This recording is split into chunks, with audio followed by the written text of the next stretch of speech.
Grizzly Bear now running. Where you going, Billy? Let's hope he's not running this way. He is running this way.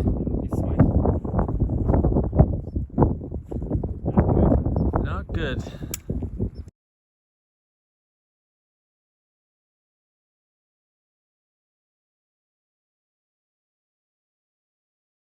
Markus and I are going to find out how's the hike to Ancient Wall, Natural Arch, and beyond. Oh, yeah. Well, back again. Wow, first time through here was 2019 with Joey and Brian on the north boundary. And a couple of attempts to do what I'm attempting to do now. Also, third attempt for Markus on this hike. Third time's a charm. Yeah, hopefully. Well, that made quick work up and over. Willow Creek Trail. Campsite's 13K. That's probably pretty close, actually. Probably pretty good. Next milestone is, I think when we hit the park, we'll see the cut line. Stopped to get some pictures and video. First shot of some views. Gorgeous day right now. Let's keep our fingers crossed for later. We were just talking about this earlier. If you watch my North Boundary video, this was like up to my thighs. That said, if you go down this way and around, there's a way to cut through bed down there. Yeah, I'm going to use these for now because you know my boot situation. As mentioned, cut line. Show you this. Obviously that goes up that way, but now if I turn around this way, you can see they cut way up over that hill and they keep going. Basically to give, if you're out here hunting or something where you're allowed to hunt, this would show you that you were coming into the park. They're not going to have signs everywhere, so. Although they do have here. All right, I think Rock Creek's our next milestone. So this is fresh cutting. We know that a Parks Canada horse team was just through here. And kind of in our area that we're heading to, so that's good news. And you can see that this has been absolutely, this is days old maybe, how fresh that cutting is. This is good. Not too bad here at all, actually. Drier than usual. I've seen it drier, but I've also seen it way wetter. By the way, speaking of wetter, I've said this before. The section from the trailhead to Rock Creek is actually quite dry, so water up. Rock Creek, first look at water levels. I can tell you right now, they're going to be a lot lower than they were the first time I was here, because where Markus is standing was our first water crossing in August when I did the north boundary. So a couple of braids here, single braid here. We'll figure out what to do. I mean, neither way is it a big deal. All right, we're going to cross and have a little break. I think we're going to have to activate the Ford cam here momentarily. All right, here comes the Ford cam. Pretty swift. There's still some water here. I've seen it lower, I've seen it higher. It's pretty swift right there. All right, I'm down, one to go. And here comes the Ford cam number 2.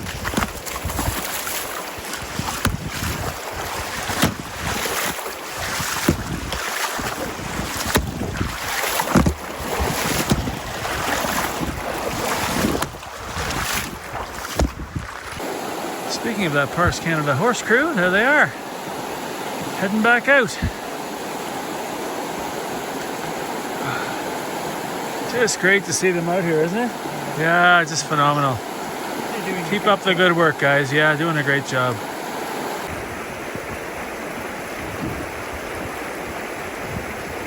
Show you this sign. It's a bit twisted around. Wolf Pass is that way. And there it says we've done 9 kilometers. That's pretty accurate, actually. We're just under 9 kilometers. Willow Creek 6. That's a bit more than we have to go, but pretty close. Oh, okay. Yeah, no, I mean, when the signs are right, it's good to point them out because that's not always the case. Little sign of things to come here, especially up Blue Creek. These are low compared to some of those. Typical little wet spot here, but not bad. Yeah, and really, it's been pretty dry. This old bridge has become a beaver dam. Yeah, which we're going to use, Oh, sure do. at least for part of it. Nice to see it's still here. Helpful. Flowers are starting to come in out here, as is our view. Let's go up here and have a little quick look. Nice.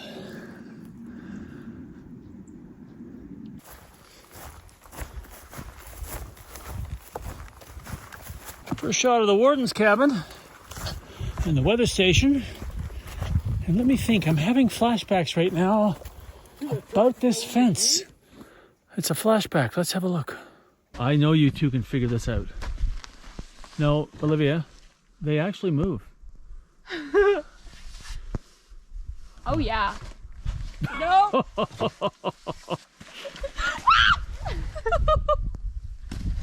Ah! Gosh darn it! I'm trying not to swear because I'm on camera. Come on, everybody. Yeah, that's how you do it. Little Creek District Headquarters, barn,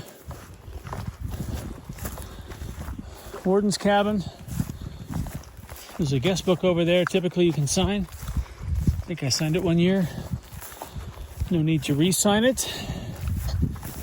Had a nice chat here one time with a warden who used to live here. It used to be his district. Got a lot of old great stories from him. It was pretty awesome. Of course, if I turn around, you're going to see daybreak right there. What a view, huh? What a view. I wonder if this is where they stayed last night. The team that was heading out. Let's have a look. Wellborn 14. All right, Willow Creek 2K, that's about right. Excellent. We're going that way.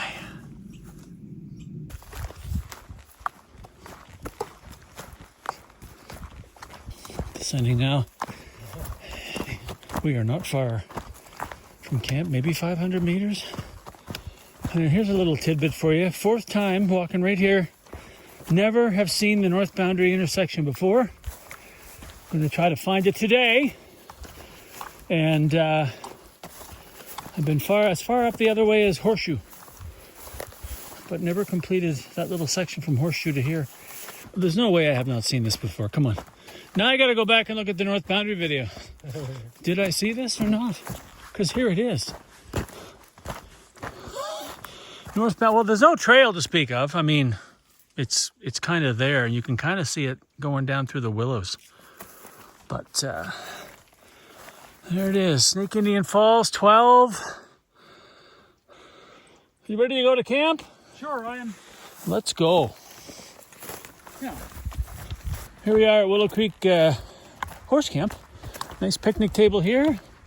A nice place to have supper. Yeah. Yeah, I mean, there's nobody here. Now, there was a horse party kind of coming in behind us, but we don't know where they were going. I mean, you can even set your tent up over there if you wanted to. So, anyway, let's go look at the hiker camp. See what we're dealing with this year, because it changed. First year I was here, there was room to set up tents. Second year I was here, and third year, not so much. Wonder what it's like this year. There's a beaver dam up there. This is one of those places where you definitely want to filter your water, because that comes out of the dam. This goes right down around the hiker campsite where you're going to get your water. So be vigilant. You don't want to get sick out here. Definitely beaver action around here. Time for some DEET. Willow Creek. This is where they want the backpackers. So we're going to figure out where we're setting up. I'll show you around. Little tour of camp. There's your water source. I showed you when we crossed it. It loops around this way. Full of beaver love. And eating area. Markus is over here with his Durston X-Mid 2.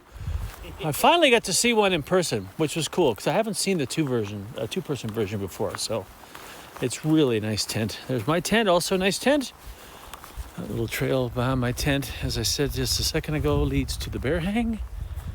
Kind of see it through there. It's just a cable now. So bring your own rope and hang it, or bring an Ursack or some other bear-resistant container.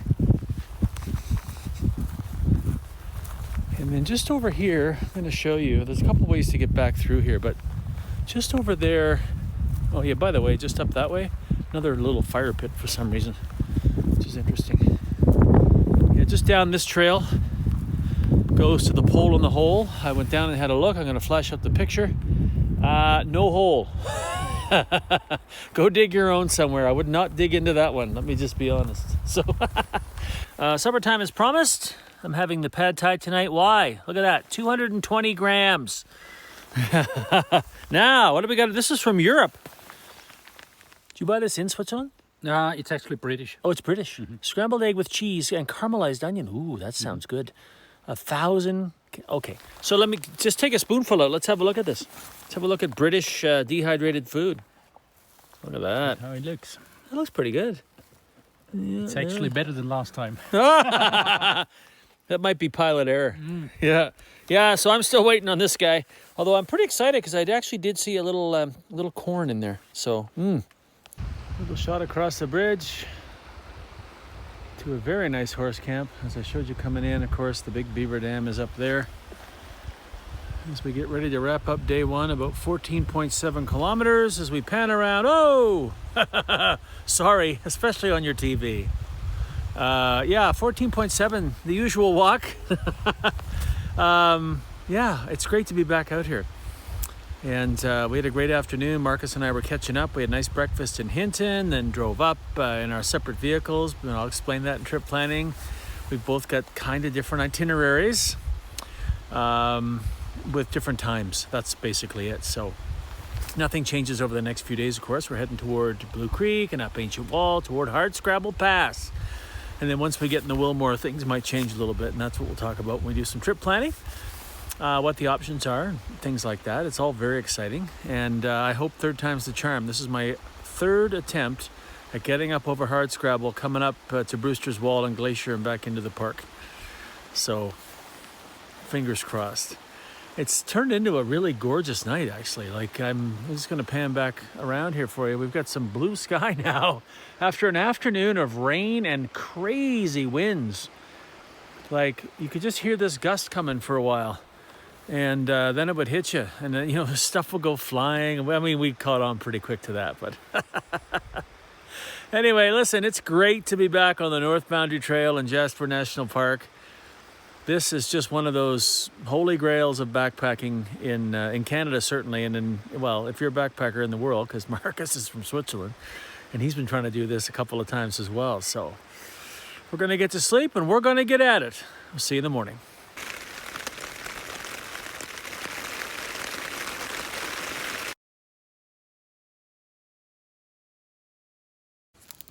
Good morning, day two. Look at that. What a way to wake up. I got out of the tent. Markus had a nice fire going. Pretty good night's sleep, actually. A little bit of a headache this morning because my backpack is so heavy, it's actually sitting a bit on my shoulders. So I got this Anyway, we'll walk it off. It's going to be a good day. We don't know what's happening weather-wise, but there is some blue sky up there. If you really squint, you can see the blue sky. Anyway, we're going to have some breakfast, pack up, enjoy this fire. But first, right over here, you know it, coffee. Oh, that sunshine feels nice. Ooh, Whew, also nice to be back on the North Boundary. Just want to show you this sign. Wellborn is not 14. It's in the 12-ish range. We're heading that way now. On the North Boundary Trail. I just love saying that. Actually, I just love this trail. It's going to be a good day. Back down to an intersection here I'm going to show you. And then, oh, look, a little gate. These are new to me. Last time I was here was 2021. And those were not there. Wellborn, Willow Creek Warden Station. And I can tell you Willow Creek is not 8 kilometers. We have not done 8 kilometers. Yeah, so ignore this sign. All right, onward that way. Enjoying some sunshine. Dry things out. Look, I'm just gonna show you, I don't know if you can tell, but soaking wet. That rain last night really freshened up these willows. So We've been having a bit of a bath, even though Markus is ahead of me. I'm still getting my share. We're just getting dry in the sun. Oh. Pretty important intersection here if you're doing the Ancient Wall, Hardscrabble, Brewster's Wall, Glacier Lollipop, because that way there goes up to Little Heaven, or comes from Little Heaven and Spruce Tree. Desolation Pass to the east, Glacier Pass to the west, McLaren Pass as well. And there it is. See Little Heaven Glacier? Back to a crossing. If you're a horse, you go that way. And if you're not, you come this way. There's a bridge still intact. Would have been an easy ford. I remember this from the North Boundary video. I took the bridge, and Joey and Brian, I think they forded, or then Brian came up and took the bridge. I don't know, I don't remember. A bit delirious probably. Anyway, bear right. We're going in our direction.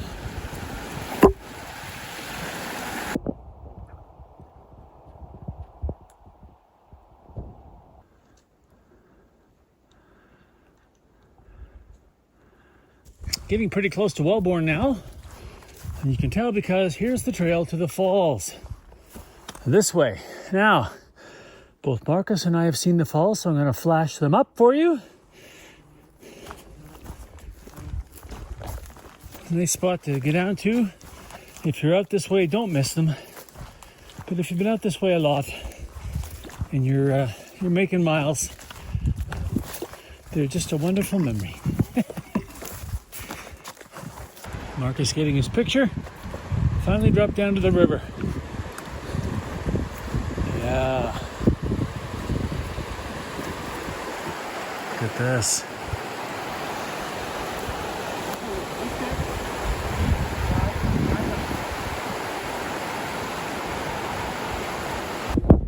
Well, this is new to me. Obviously some work has just been done here. And then they must have put this up.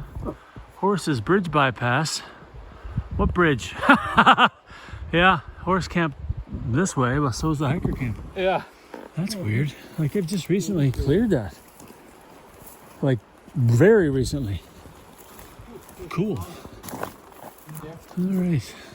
At the horse camp, which is here. Hiker camp's just a few hundred meters up the way. Fire pit in there, you can kind of see it through there. Not sure how much use that gets. Never really seen anybody there every time I've been out here, but it's there if you need it. Well, now we understand the bridge bypass for the horses. I guess the hikers will crawl. What do you think? Yeah. I mean, they did all that clearing for us. Look, all the branches were cut. Wow. Wouldn't be a hike without being on your hands and knees under a tree. Just to put a fine point on that, there's the other side of the bypass for horses. So they've obviously just been out here working on that and figured that out, which is great. Yeah, for sure. Look. As promised, Wellborn hiker. We're going in here to have ourselves a look around and lunch. It is basically exactly lunchtime. Couple notes. This is your eating area. The bear cable. You can see the bear cables on the ground. Bring bear-proof container or know how to do it properly. Over that way and down in that way is where everybody tents, and the privy way back in there. And let me quickly show you the river. This is your water source. You might, if you're inclined, pick up cleaner water back where that bridge was out, because this is full of rock flour, and that will do a number eventually on your water filter. Here we are, Wellborn, one of my favorite spots on the entire North Boundary. Had a nice little break here. Back on the trail, and we'll head toward Blue Creek. Get there in a good hour. I'm going to show you the old, I would like to show you the old backpackers camp, which is a couple hundred meters further toward the river than the horse camp. A little bit of nostalgia for you. And maybe if we have time, today's the day we talk trip planning.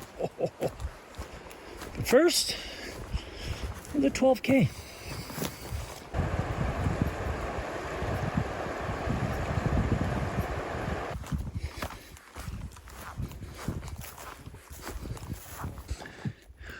Guess they're using the hiker bridge for deadfall storage. View's opened up a bit for us along here. Gonna have to pick our way along the right a bit.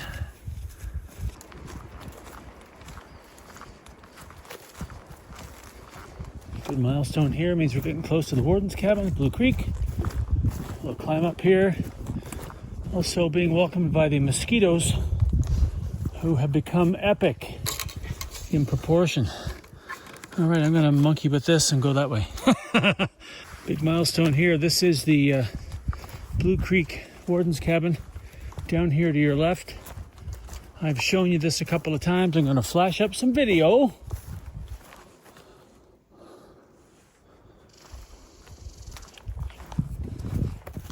Yeah, pretty cool. People lived out here. Kids were raised out here back in the day when the wardens lived out here in their districts year-round. Quite a different life, of course. Now, wardens have been split up into different, jobs, let's say. Yeah, quite a different situation. But yeah, these cabins are historic. So, I mean, if you are out here, go and look at them. I know I just didn't, but I've seen that cabin many times. And that's why I flashed up a video so you could see it. But if you do come out here, go have a look yourself. Sit on the porch, take in the views that these wardens get. Because typically, they're pretty stunning. Oh, this is interesting. Somebody got out a pencil. North Boundary hikers forded horse crossing over an old bridge. Always forded at the horse crossing. I think that's the way everybody does it. All right. Oh, I'm so glad you're still here, sweetie. Because that's deep. Look at that. Can you tell how deep that is? It's up to my waist. Maybe my belly button right there. Then shallows out. All right. Home stretch. And here's camp. Let's go look at the sign. I don't see any sign that anybody's been here yet this year. From a horse poop perspective. Nice to see they've got this reattached. It was down for a while. All right. You can see the old Blue Creek hiker camp. They've taken it out. All right. Wellborn was 12, like on the nose, FYI. Okay. Now, let's get this out of the way now, tour-wise. What you see is what you get. Eating area. Put your tents, honestly. If there's no horse poop, put your tents anywhere. The water source is just right over there beyond that little bank. And the privy. Bear Pole Brothers back that way. And the privy right through there. I can see the green throne. That is Blue Creek Horse Hiker. We're going to get set up. Look at all that wood. Yeah. We're going to get set up and then I'll take you over and show you that other camp. A little nostalgia, and also we'll talk trip planning. You can see the old infrastructure here, still here. No need for it at the moment. Lots of moose tracks, holy moly. And there's the old trail. I mean, once you find it, it's pretty straightforward. I hope there's time on the way up Ancient Wall to show you Topaz as well, because that's another one that was no longer reservable. But still there, little piece of history. Getting there. There we are. Welcome to Blue Creek Hiker. Wow. Pretty. I've always wondered where that pointed. I think it points over that way. I looked once for it, couldn't find it. Speaking of stuff still here, look, there's your bear paw. Still with cables, like in mint condition. Wow. Yeah, I think the privy's over that way somewhere. I don't know. I did explore once for it. And this is it, basically. You just come out here. Oh, and there it is. This old fire pit. Looks like a place to tie up horses, actually, which is kind of odd because this is the hiker camp. Maybe there's a history there. Last time I was here, there were lots of jumping, flying bugs.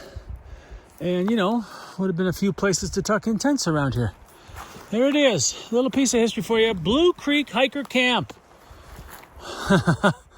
All right, I'm just going to sit here for a minute, head back, and we'll do some, let's talk about trip planning finally. Okay, I've had my electrolytes. Thank you to Exact Nutrition out of Montreal for being part of Made in Canada 2025. Great Canadian companies in wild Canadian places just like this at Blue Creek on the North Boundary Trail. Needed to get hydrated after 24 kilometers. Why did we do 24 kilometers? Let's talk about trip planning. We did 24 kilometers because it sets us up tomorrow just to go to Ancient Wall. This is Markus's third time flying from Europe to do this epic trip that he's on, and he's never even seen Ancient Wall. So the idea was to put a long day in today in the woods, frankly, let's be honest. I do love Wellborn as a campsite, as I mentioned, but, put the day in, get to Blue Creek. Tomorrow it's only 12K to Ancient Wall. We can do some laundry, we can have a bath, we can charge some things, we can just relax with that stunning view of Ancient Wall and up the Blue Creek Valley. So that's going to be just a glorious day for us after 24, because the following day we're going to go 20 kilometers up to Azure Lake.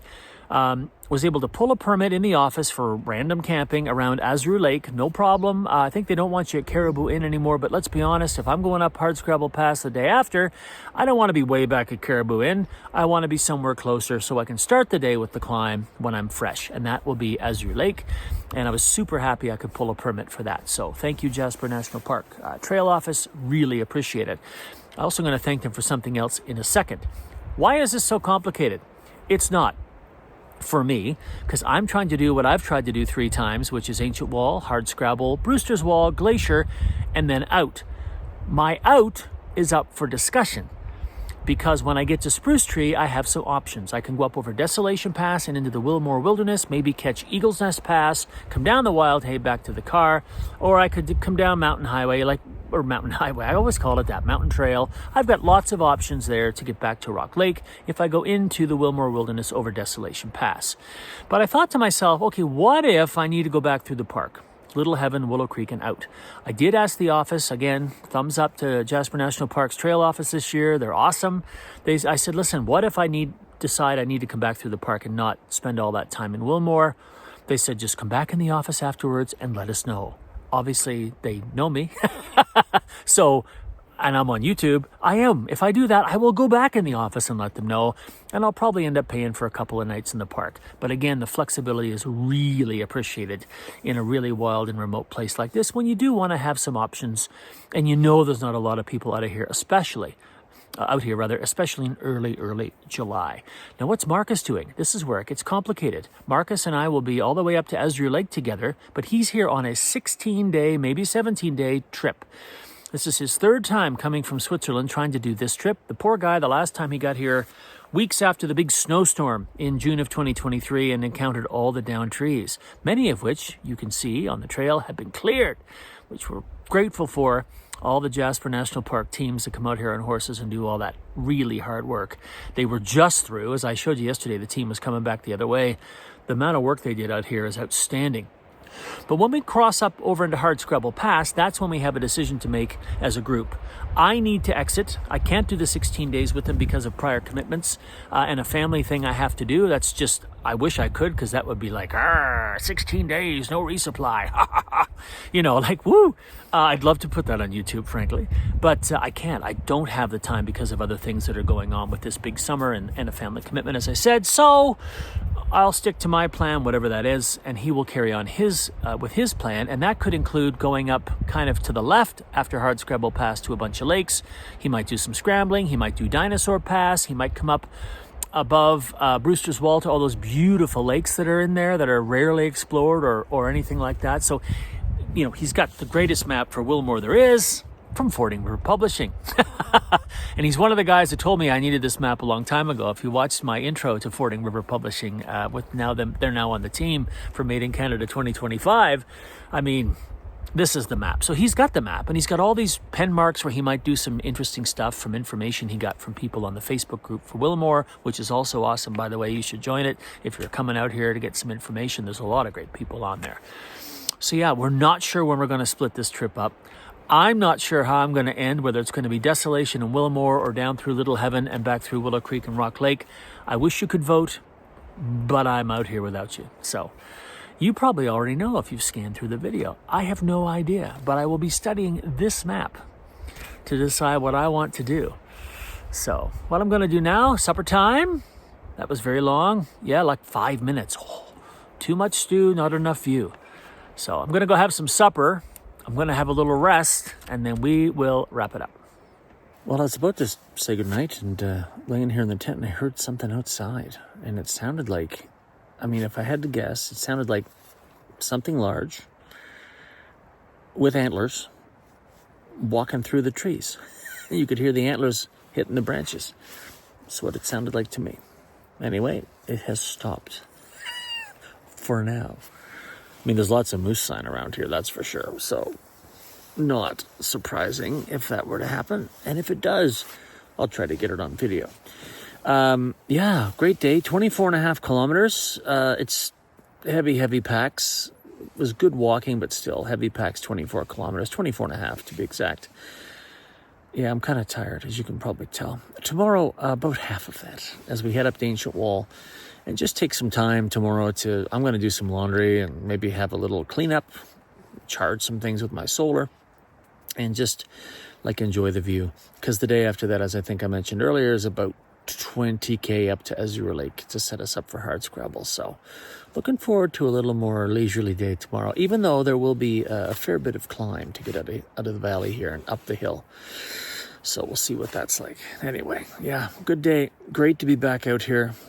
Great to be back on the north boundary. Can't wait for Markus to see Ancient Wall. It's his third attempt to get up there. So weather's looking good too. So let's get some sleep. Let's get up and let's get up there. Woof. See you in the morning. Morning, day 3. Oh, really good sleep last night. I wonder why. 24K will do that for you. I did wake up though in the night. I don't know what time it was because I turned my phone off now to save power. If you've seen the Tonquin video, you know why. But yeah, there was something poking around. I don't know what it was, but you could hear rocks moving, and I don't think it was Markus. So anyway, yeah. So yeah, good sleep. Feel good. Nice short day today, 12 kilometers up the Ancient Wall, which I'm really excited to get back up in the Blue Creek Valley. That's just, woo. Just, yeah, it's going to be a good day. It's going to be even better once I have coffee. Thank you, Blue Creek. Took our time this morning packing up. Had a nice fire. There's lots of wood bucked up here. Go back and show you the sign real quick. I know you only saw it minutes ago, but we're heading this way. Come out here and go left. And we'll go to an intersection where then we're going to have to start climbing. There we are. Yeah. Ancient Wall 15. I've got 12. So let's see who's right. You can see they used to have a beautiful long bridge that went across here. Not anymore. Not really much of a ford. It's almost a rock hop, but you know what? It's pretty deep in places. Here comes the Ford cam. Oh, yeah, kind of a rock hop too. Let's be honest. And these boots, well, it's a whole different story some other time. Okay, yeah, a little deep. Oh, yeah. Oh. There we are. All right. All right, so if you come here and see this and that, ignore it. You're not going that way. You're going this way. Here's the intersection. If you're going to the north boundary, you stay left. That takes you over to the ford. Now we've got a bit of climbing to do this morning. You can see the sign here, Blue Creek Valley straight ahead, as is McLaren's Pass. I'll show you that intersection when we get there. But yeah, this is your intersection. Oh baby, the north boundary. Woo! Sadly, Twin Tree Bridge. I don't know. Brave people are doing it, but that's a tough one. Cross them at the mouth of Twin Tree Lake now. Oh, okay.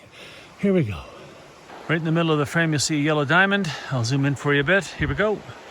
There it is. There's your North Boundary Trail on the other side of Blue Creek. Blue Creek's moving pretty good, but that's a nothing burger really right now for most people.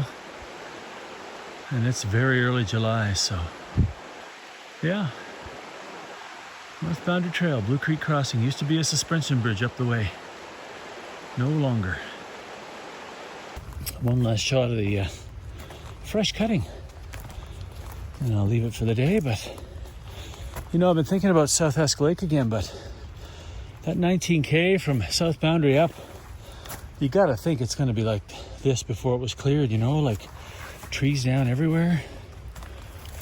I'm not sure yet, with everything I'm trying to do this summer, if this is a year to go out there and, you know, chew up a week not getting somewhere.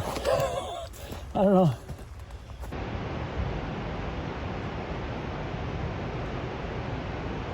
Little shot looking down Blue Creek.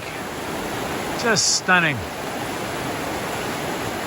You can see some examples of the carnage. This was from the big snowstorm in 2023. Markus was out here trying to do this hike then, didn't know. I mean, actually, when he came out, nobody knew. Park hadn't really assessed what was going on. There were thousands of trees down in the park. North Boundary and South Boundary in particular were awful. So obviously they've come through and cleared that the same year, which is pretty heroic. But he was just having, I think, some flashbacks.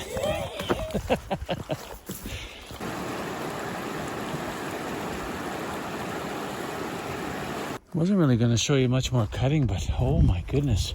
We've been just walking through like hundreds of meters of this.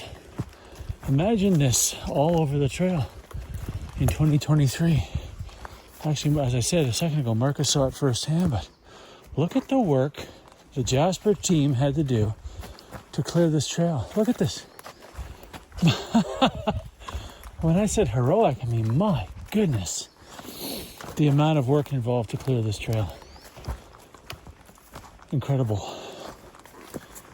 Thanks, guys and girls. Much appreciated, but holy moly, the work. You read about it and you're like, oh yeah, okay. Yeah, look at this. This would take days to clear. I think it's deep. Yeah. Here it is, McLaren Pass. Never really been on my radar. I know some people just love it. I mean, if it's a clear day, you can see Mount Robson from up there looking west, but yeah, never been on my radar. A lot of work. I guess. I mean, I don't mind the work, but if you're into McLaren Pass, you're either going to head up that way, which I don't recommend because it's very steep, or you're going to come down that way. Would never have seen this had we not stopped here to have a little break by the water. I mean, it almost, you know, your imagination tells you there could be a trail there, but then you come over here, there's this flagging here, straight up, all fall. Anybody know what that? Anybody online can read that. Straight up, something, fail. I don't know what that means. Interesting. Been there a while too. You can see the sap has gone over top of that writing. Another shot looking down Blue Creek. A lot of water moving there right now, actually. Of course, that'll get less as we head up the valley, but I know I mentioned earlier about the ford looking pretty easy. It's a little higher than I've seen it when I forded it and other times, but it still was certainly doable, but not up here. No!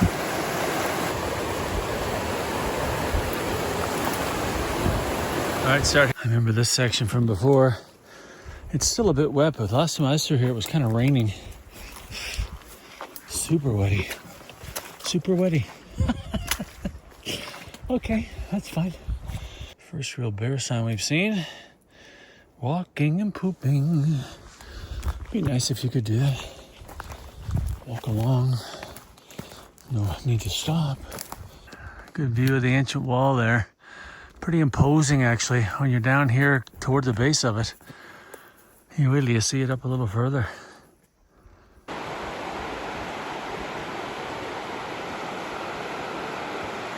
This is so cool. I remember thinking about this the last time I was here, wondering kind of why this was here. I mean, it's great, little reassurance marker, sure. Views of the valley opening up. We're heading up that way.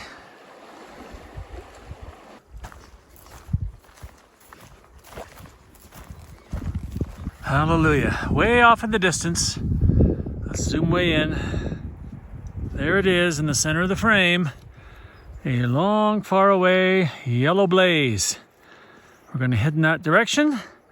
Campsite's going to be a bit off to the left, if I recall. Never gets old. Somebody gets here and turns around. What do you think, man? Ah, it's great. It's absolutely stunning. You wait till you get further up the valley too and look back. It's just, just insane. Look at this.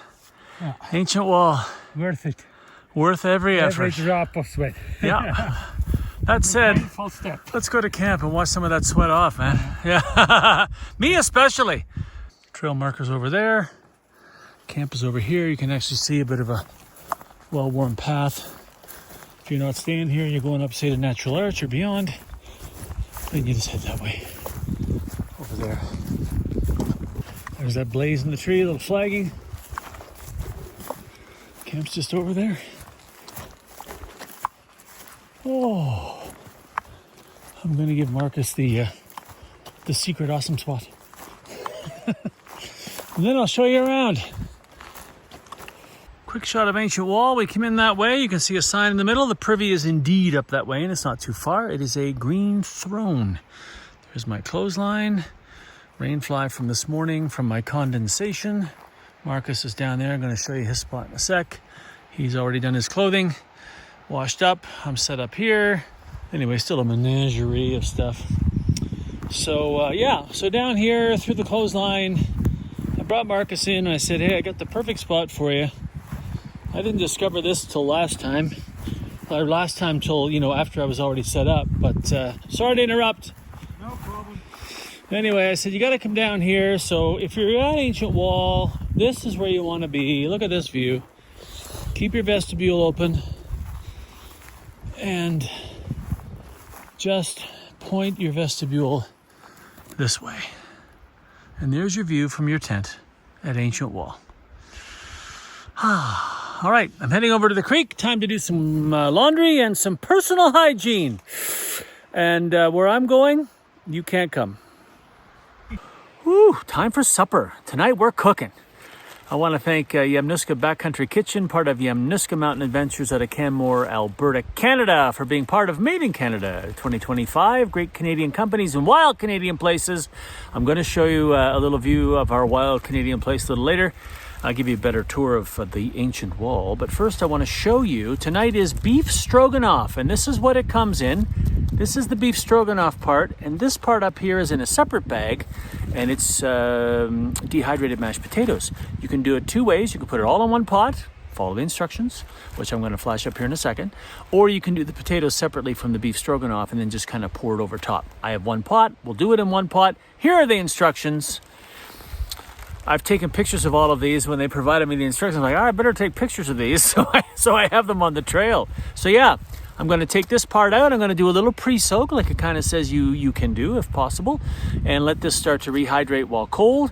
And then I'm going to follow the instructions, add the potatoes, and within seconds for you and a little while longer for me, let's find out what it's like. Beef stroganoff from Yamnuska Backcountry Kitchen out of Canmore, Alberta. One of my sponsors this summer. I'm super excited to try this. It's one of my favorite dishes. I told Markus to watch this valley when I gave him that spot. An elk across the way there. Heading up into the woods. Nice. Okay, I've followed all the steps that I mentioned earlier. A few moments have passed. And here it is, beef stroganoff. Now, I'm not going to show you the pot because I mixed in the potatoes and really not much to see, but mushrooms, peas, beef. I saw some tomato in there, I think, like, little pieces of tomato. And then, of course, I added the mashed potatoes. So here we go. Woo! Yamnuska Backcountry Kitchen.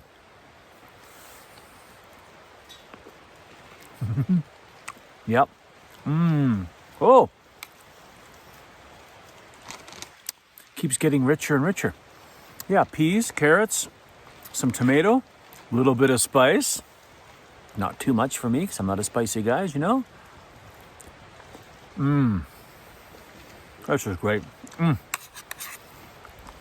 But as I've said before, even that little packet I showed you earlier, that's a lot of food. So I'm going to eat it because tomorrow's a big day. We'll talk about that when we wrap up. One last panorama before bedtime of the ancient wall. Wow. I mean, it keeps going. We're heading up that way tomorrow. So, what a spot. I mean, in this valley too, you never know what you're going to see. Could be animals. So, great day. Just under 12 kilometers, which is a little shorter than I tracked last time. But we'll take it after a long day yesterday, and certainly with a long day coming up tomorrow in the 20K range to Azure Lake, where we have that North Boundary random permit for the night. So always fun trying to find a camp spot, but tomorrow's going to be exciting. Topaz cabin. If we don't miss it, I'll show you the old Topaz campsite, little piece of history like I did yesterday with Blue Creek hiker camp. What else? Ooh, Natural Arch, Caribou Inn. I mean, the hits just keep on coming tomorrow. So, and then we'll set ourselves up for Hardscrabble Pass. So yeah, excellent day 3. And I am just so happy to be back in this phenomenal place. And I cannot wait to see what we're going to see tomorrow. So time for some sleep and then we'll get at it. See you in the morning. Oh, further back. There we go.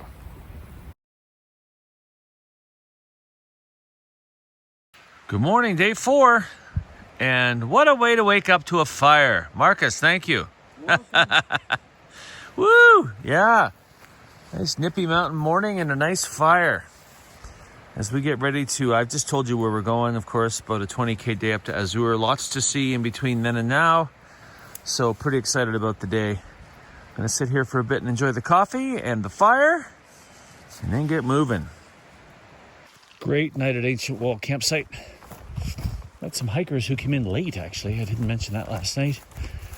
They were coming in late. They had done 30K or something. We were shocked to see other people out here because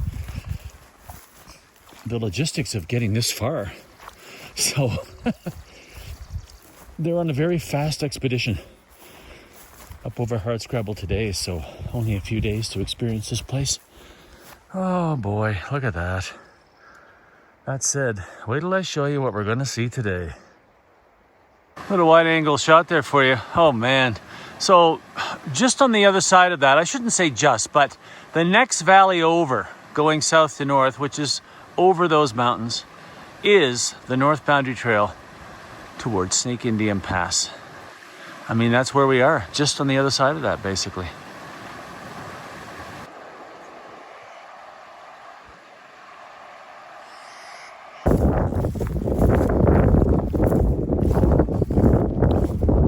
Little shot of where we're going. Look at that. Oh.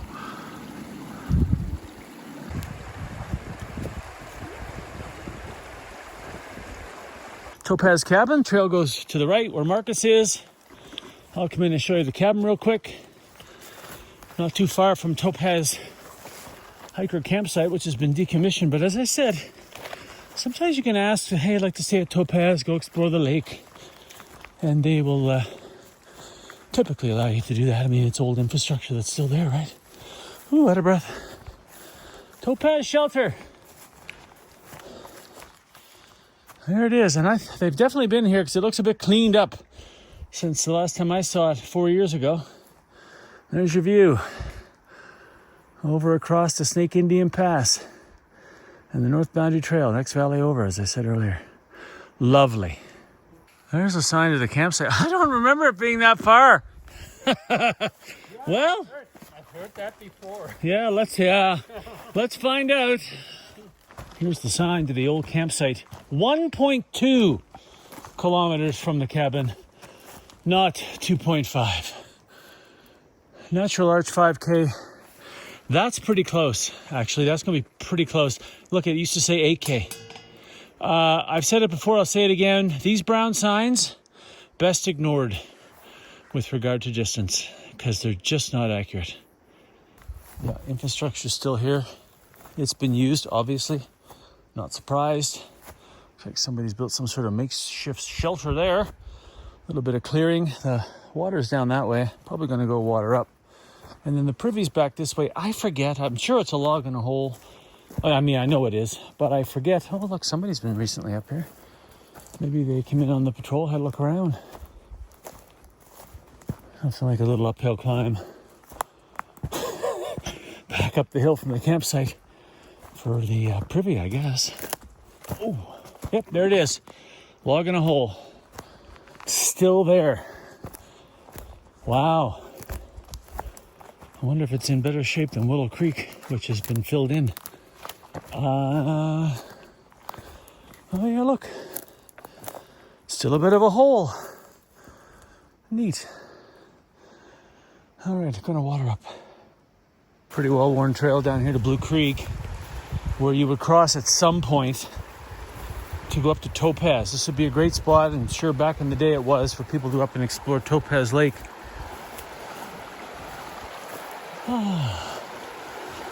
Which is just down that way and over. You can see across the way, that's where you'd cross to go across and start bushwhacking your way up to Topaz. What a lovely spot for a little break. I just can't stop taking video. Oh my gosh. Not too far from Natural Arch Horse Camp. Nice to see there's a replica here of my belly. Yeah. Here's the sign going up to Natural Arch Horse Hiker Camp, which is pretty much all you can book up here now, unless you do a random like I asked for, because I'm hearing that they're not letting people book Caribou in anymore, which is weird. A couple years ago, no problem. All of a sudden, no thanks. And if you know why, tell me, because I don't know. Nobody can explain it to me. You get the typical quote, they don't want people there, end quote. You never really learn who they are. Anyway, there we are. Caribou in 3. That's pretty much right on the money. All right. I'll take a little break here and re-water up. Wait for Markus, who got a little bit behind me taking pictures. And who could blame him? Look at that. My. You can see Markus heading up the trail. We just had a lovely break here. Let me just give you this quick panorama as we head up toward Natural Arch and Caribou Inn.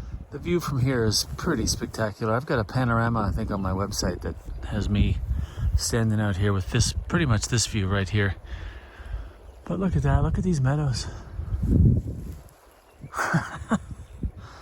I mean, I'm going to be honest. I mean, getting here takes some work. You've seen it.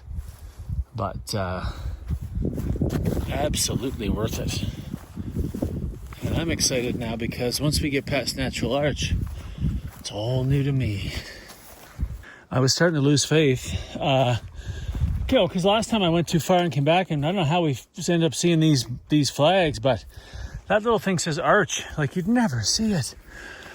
So, let me show you this beauty. There it is. I'm gonna have to zoom way in because of these trees. Here we go. There it is, Natural Arch.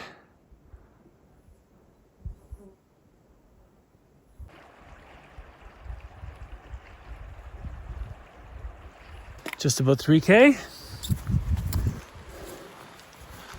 Old Caribouian hiker camp. What's this say over here? Please carry out all something in cans, foil in cans. Okay. Old bear hang here. A lot of dead trees. I don't know. Yeah. All right, this is the old Caribou Inn.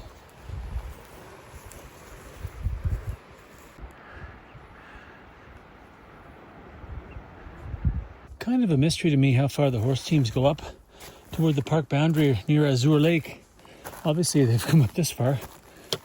I guess it would have to do, of course, what the patrol calls for, but also how far up the furthest camera might be for monitoring.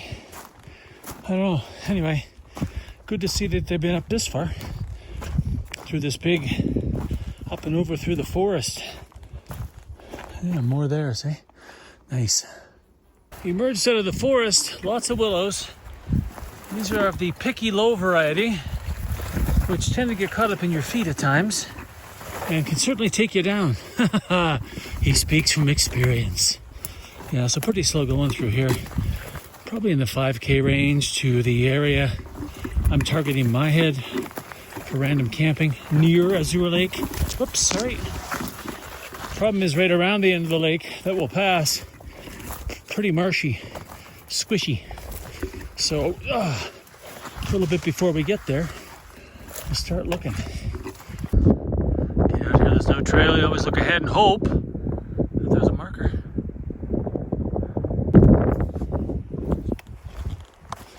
Talk about a sense of isolation. Oh my, this is phenomenal.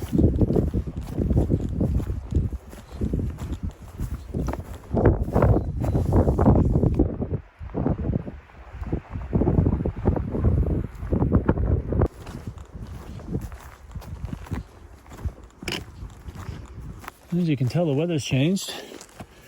We're about half a kilometer from the lake. We have identified a spot just back there off the trail, which is good. Up here in this dryness, water not too far away, which we may come back to. We're just going to go up here and see if there's anything a little closer to water. Oh my God, look what we found. Probably not the first time to stop up. It's dry. This has been cut. Yeah. Little shelter in there from this. And then probably, hey, I might see water just right down there. That would be great. You stay there, I'm gonna go have a look, or go ahead and set up. Like, oh look, a fire pit. Informal, of course. Oh my God, there's Azure Lake. Oh, you gotta come over here. I don't even have my raincoat on, I don't care. Oh my God, look at this. Ah, oh baby, baby. I'm gonna say it, this is why you hike. You can only see it if you walk in. And it's spectacular. Oh man, take that in, folks. Yeah, our reaction was pretty honest. We did not know what to expect. You can see there's a trail going down there too. That probably goes down to the lake. I mean, who knows? Maybe there's another 5-star campsite down there somewhere. But and then the Willmore Wilderness kind of cuts in at the top end of the lake.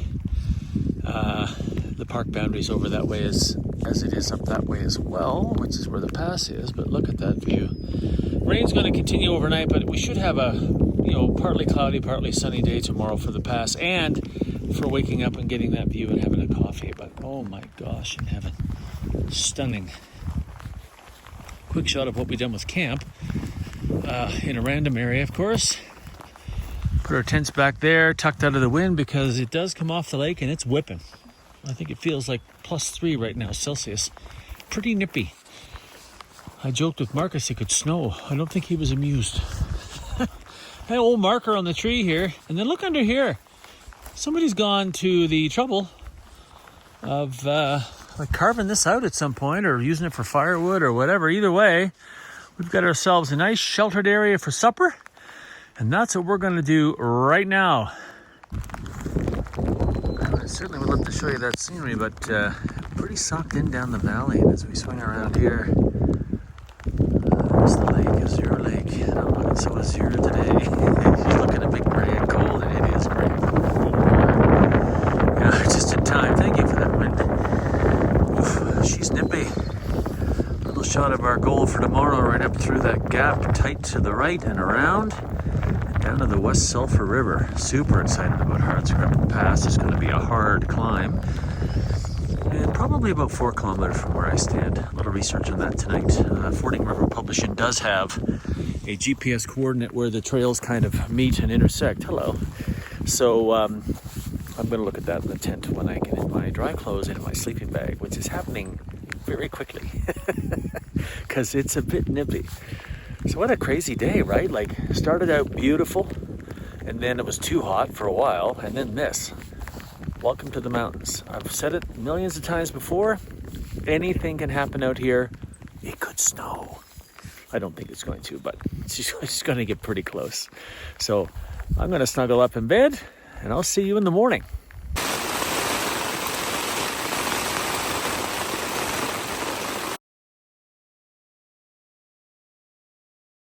Good morning, day 5. And that footage I just showed you was this morning. And it was nothing. Holy moly. I've been in some stormy nights, but this was pretty good. Went to sleep early. It was raining. But then about, 5 o'clock this morning, the wind hit. Like, Garmin's saying 30 kilometer an hour winds plus gusts. Sounds about right. The tent is moving. And then these bands of rain come through. Heavy rain comes through with wind. And then like right now, stopped. Oh, here comes a little wind. So is that the precursor to more rain? Anyway, it's about 7 o'clock. We've only got, sorry, I was shaking here. Only got 11K up over the pass and down into the West Sulphur Valley where there's some camps down there. That's probably all we're doing today. But we're not going to be in any hurry. I just pulled the Garmin weather down, and even offline weather, not offline, but back in the real world weather, is saying this should pass. So maybe we just slow roll it for a bit. Because, mountain passes in fairly high winds and whipping rain is, it's not the optimal experience. Let's see what happens. Wow. Good morning. Got the coffee going. Kind of a tale of two valleys this morning as you look down toward Ancient Wall. Starting to break up nicely. A little bit of sun peeking over here, which is most welcome. And then as I swing around slowly for you, look at that panorama. I tried to show you this last night, but it's a bit crazy. Just like I'm about to show you. Look up here. Tale of two valleys at the moment. Anyway, it feels like October. It's only early July, so you know what? It's not surprising at all.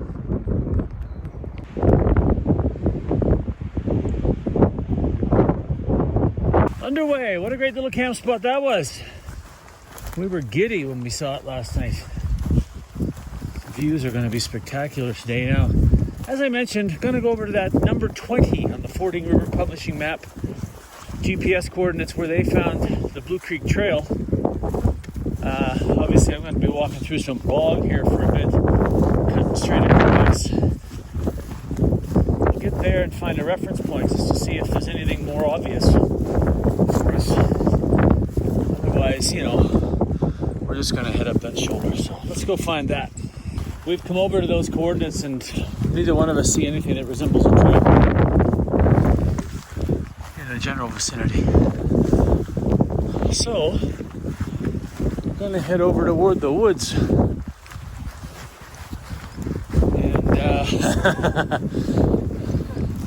find our way up.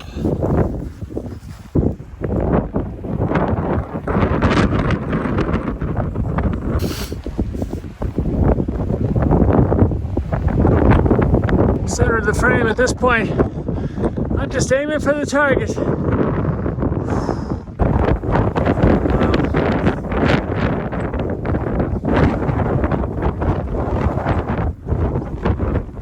Sorry, it's shaky.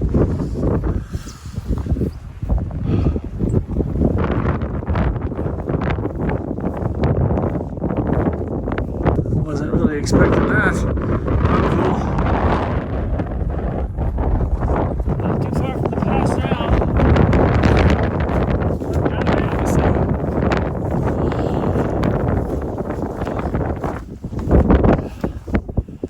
All right.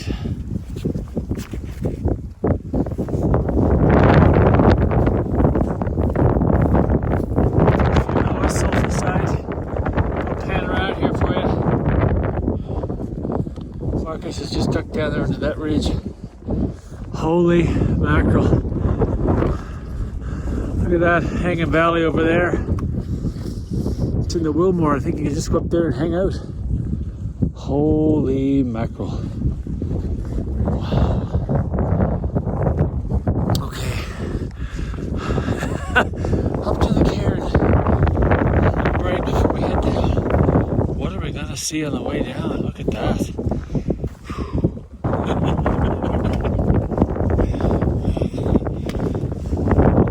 Markus making his way up. Let me give you a little panorama here at the cairn. Blue Creek Valley, down below there, Azure Lake, and back up into the Willmore where the boundary goes down. There's a high hanging valley over there, like I just showed you. Look at this. And down this way, woo, the West Sulphur River. This is incredible. Oh man, you can only get here if you walk in. And it's spectacular.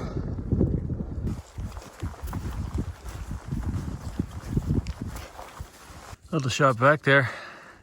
Which one's the cairn? Oh, now we know.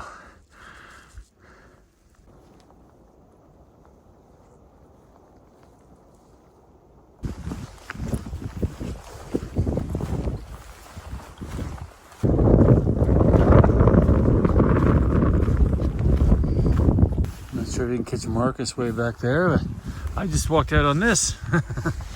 Oof, a lot of picky. Trying to get down this way. I gotta be honest, I didn't know what to expect up here. It's blowing my mind, but I certainly didn't expect this type of terrain. Stunning. I mean, come on. Oh.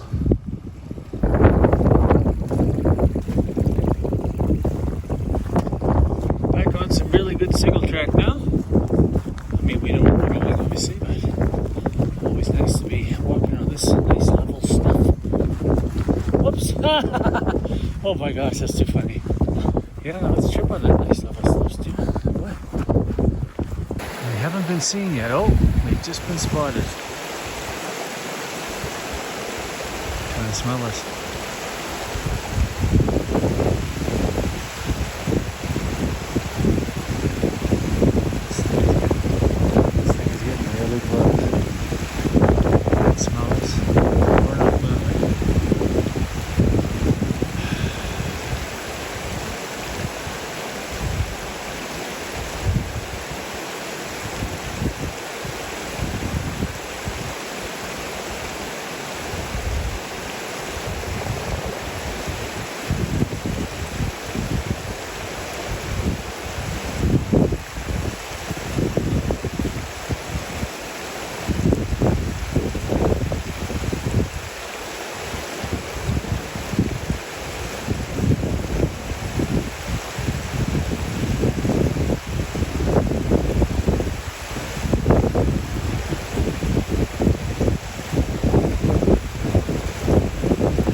Nice break there with our two friends. The skittish one was running. Oh gosh, they run funny, don't they? They just look so. Another one kept coming toward us, even after I stopped the camera. Super curious, which is cool. I mean, you get out in these more remote areas, and the animals don't really know what to think of you, really. Which is kind of my favorite place to be. Especially with, bears and stuff, they don't know what you are. So they're like, I think I'll go the other way. Except that guy. He didn't want to go anywhere. But we started moving, they're going now. Just before I peek out here, Markus up ahead, we're heading down that valley, obviously. Look at this, look.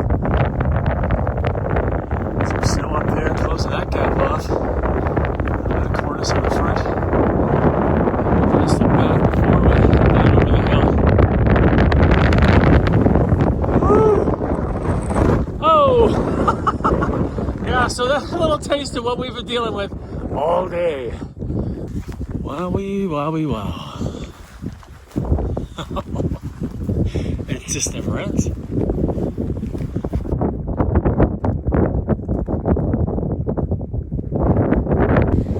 Another valley with the trail. Pretty sure that one's called Hardscrabble Trail, at least it is electronically. Yeah. And the beautiful valley. Over the top, starting to descend our way down into the forest and the West Sulphur Valley. Should stumble on that first camp here relatively soon, actually.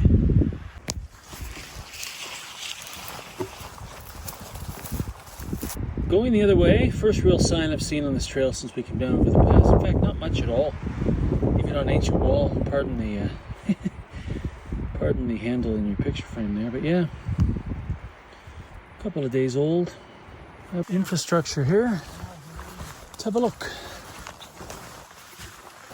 All right. I think we're staying here. No real desire to push on, honestly. Oh yeah. Okay. Quick little shot of camp here. We came in this way. That's kind of the trail. That's where you keep your horses over there. And I guess this is where, I mean, you'd stay. There are a lot of poles here for big tents and stuff, which is pretty typical of East Coast areas. We've decided to tuck in here. And eating area is just over there. Through that trail is a bit of a clearing. And on the right-hand side, you could probably set some stuff up. But we just decided to stay over here close to everything. You can see doing some drying, some solar charging. Soon to do some resting. Now, right up there, I'm going to zoom in for you. Here we go. Right up there. Look at that. One more time. Dinosaur Pass. And you can go there. You actually can go there. I might not recommend it now because look at all that snow. Although, you could probably get up and over if you really wanted to. So that was one of the things that Markus was thinking of doing. And now, looking around at the snow and the early season conditions, he's pondering his options. Anyway, I can tell you that tomorrow it'll be Brewster's Wall. And then after that, a longer day to Spruce Tree. And then I don't know what Markus is doing after that, but I know after that I'm either going to take, like I told you in the early part of the video, I'm either going to take Desolation over Eagle's Nest and out, or just down to Little Heaven and Willow Creek and back out that way. So you already know. Somebody tell me, because I don't. Tell me now. There it is, Dinosaur Pass, and I'm feeling like a dinosaur right now, so it's time for a little rest. Supper time, what do you got tonight? I've got some chicken parmesan and basil risotto. Is it good? Mm-hmm. It's 1,000 calories, eh? Yep. Amazing. Amazing, yeah. I've got the macaroni from Happy Yak. What's it called? Mum's dried tomato and cheese macaroni. Just getting finished in the pot. And then after supper, I'll take you down, show you the view, and we'll wrap it up. Gonna wrap things up here in a minute, but a little too sunny out here to do that, and you can see why. But that sun is glorious after the morning we woke up to. And we came from there and around. What a day. What views. I mean, what'd you think of that, really? Does that not make you want to come out here? I mean, it's just spectacular. Look at this. Willmore Wilderness, Alberta, Canada. $35 a year.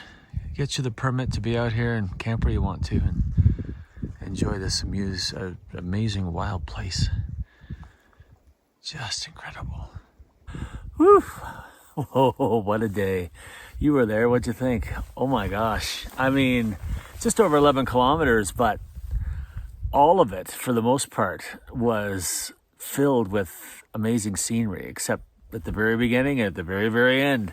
And even at the end, we're coming down through the woods. I mean, there was stuff to see, so.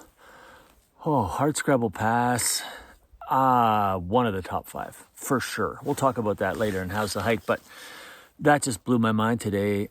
I'm still seeing the images, of the day in my mind. It's just one of those days. We got so lucky with the weather. I mean, that's why I've tucked into the woods here, because it's so bright out there right now. And I think we're going to have that again for tomorrow, as we head up to Brewster's Wall, which is about 15 kilometers or so, I think. And that sets us up for Spruce Tree the following day, which is, let's just say, I'm guessing in the 20 kilometer range with a good uphill component.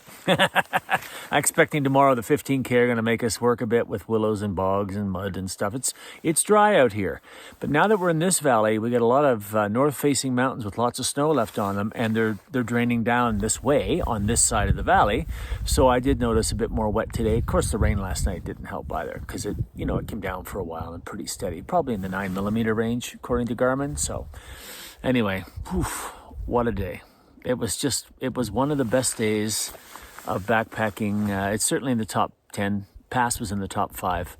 And you've got to come out here and say this. It's a lot of work to get here. I think we're at 85 kilometers or something like that. We're over 80 kilometers to get here. So let's say 75 kilometers or so to get to that payoff today. But it's worth it. Come on out and see it for yourself. Hardscrabble Pass. I'm going to go have pleasant dreams of Hardscrabble Pass and anticipatory dreams of Brewster's Wall tomorrow, hopefully. That's the last thing I'll say. Last year during the fires in Jasper, the fire in Jasper, everybody's looking at the Alberta fire page and firesmoke.ca and all of that kind of stuff, and you're trying to see what's going on. And there was, according to these websites, a fire last summer around the same time as Jasper, a fire at Brewster's Wall. I don't know if it amounted to anything. I don't know what we're going to see when we get there, but it certainly could impact our plan to head straight up toward the base of the wall. Not sure. Could be a nothing burger. You probably know already, or if you're out here a lot, you probably know already as well. We're going to find out tomorrow after I get some sleep. See you in the morning.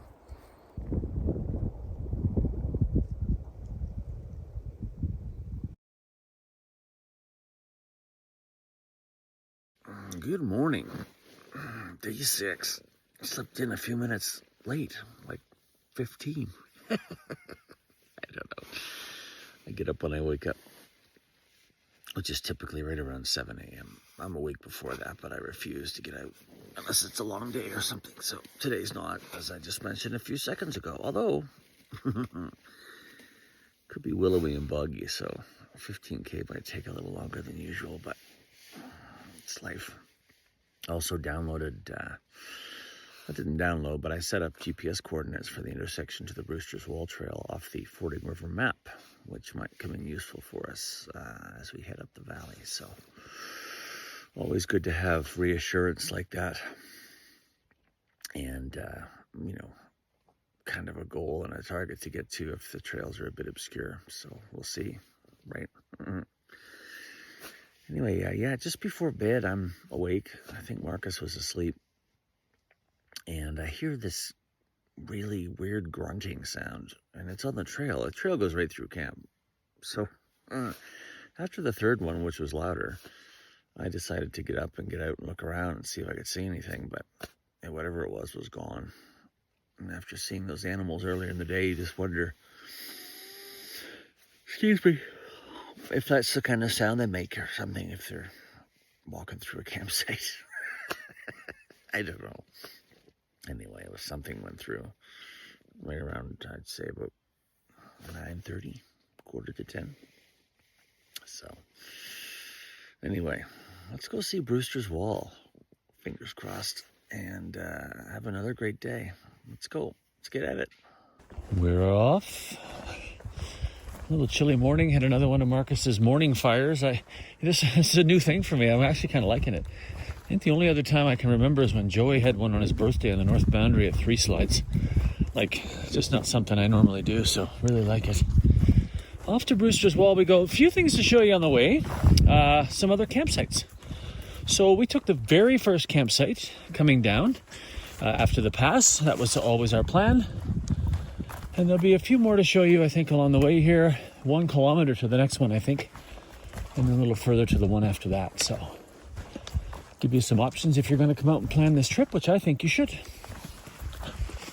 About a kilometer in now, we've stumbled upon that next campsite. Not bad. Not bad at all. Good place to tie up the horses. Good leading area over there. A lot more infrastructure at the one we were at, obviously, but this one's nice, close to the water. Yeah, certainly an option. Pretty sure I'm looking down toward, well, the vicinity of Mount Persimmon down there somewhere. And watch when I zoom in. Here we go. Look at that. That is fresh snow. Wow. So that rain we had a couple nights ago, and we even had rain this morning, which has made the willows a lot wetter. And our tent flies. We had a little bit early hours. You know, look at that. There's your snow line. Still early July. Yeah. Little duck. And a beaver dam. Look at that. And some beaver lodges up this way, actually. A couple we've seen. So, a little more vigilant downstream with my water. Oh, I always am. I'm just saying that. But yeah, stunning. Look at this piece of paradise.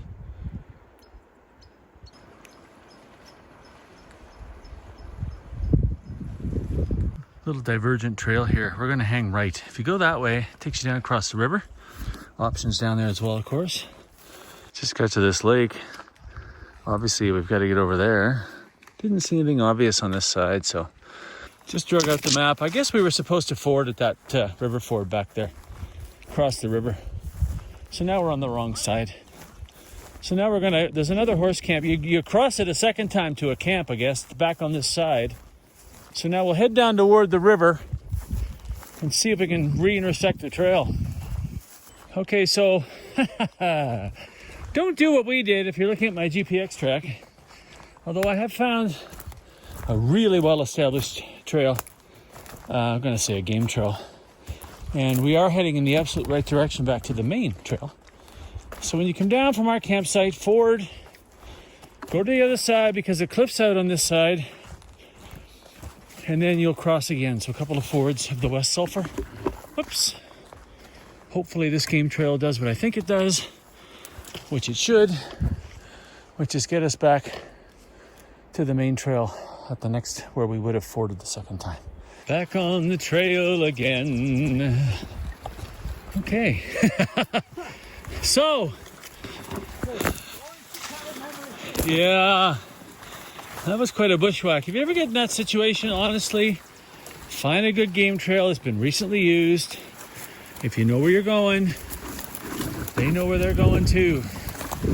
They brought us right back here. So the beavers, I just walked across the beaver dam up there. Beavers have dammed this up a lot. So if I were you, if I knew what I knew now, I'd just walk down the water like this. Like, who cares? I'm wet anyway. You know, muddy.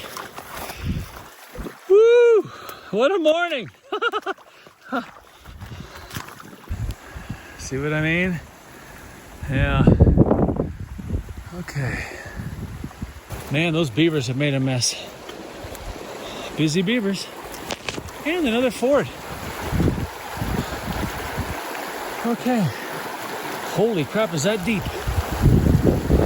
Oh, I'm gonna go up there a ways, I think. Right up around there and over that way. All right, here comes the ford cam.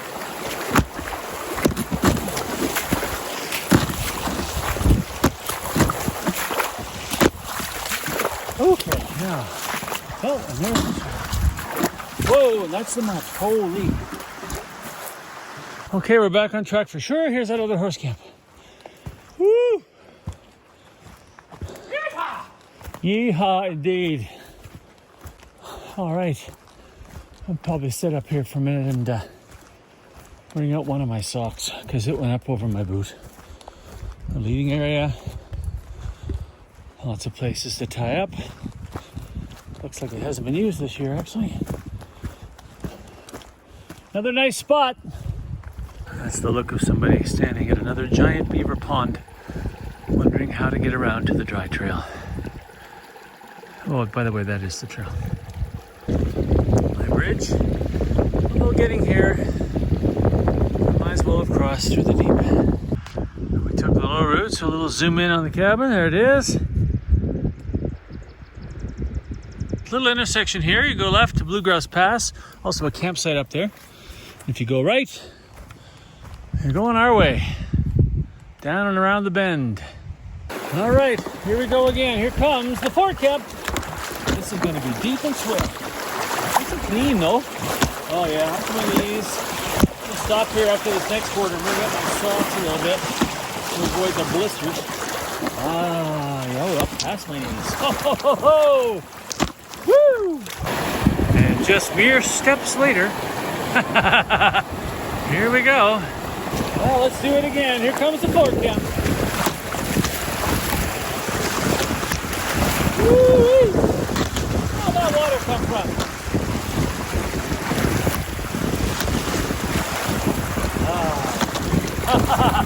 Hey! One last look back. Nice to see a sign, Glacier Pass Trail.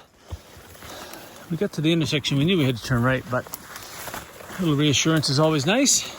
Just looking backwards, we came up this way along this huge gorge. The real trail goes that way. A lot of deadfall though, so it looks like a lot of people have stayed left based on what we saw. Brewster's Wall and Glacier, obviously we're going that way. Cool. But look at that, Hardscrabble Trail. Now, if you have Backroads, Mapbooks Canada Trails, it shows this trail. That said, pardon me, it cuts up through the woods pretty steeply. I have no idea what kind of shape it's in, but it is on the back road, Mapbooks Canada Trails. Although I kind of like the way we came up. We had views and stuff like that. So anyway, intersection for you, and more signage in this section, which is really, really cool. Holy mackerel, I had low expectations, like didn't know what to think about this trail toward Brewster's Wall, but holy moly. Look at this, Glacier Pass Trail. Huh. Woo.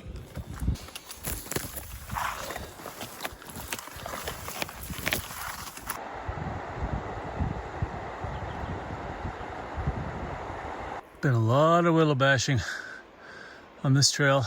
More to come. Can you see the trail? I can.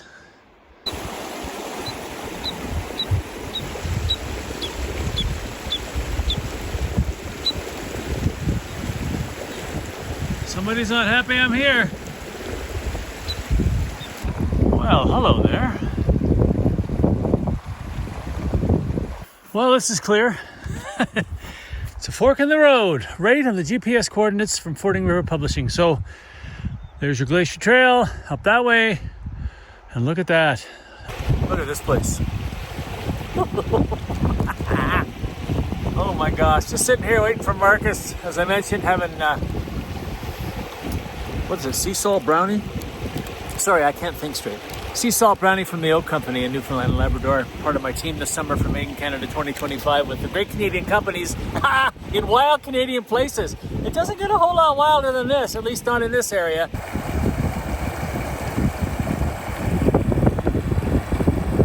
Couple 100 meters now from the first lake.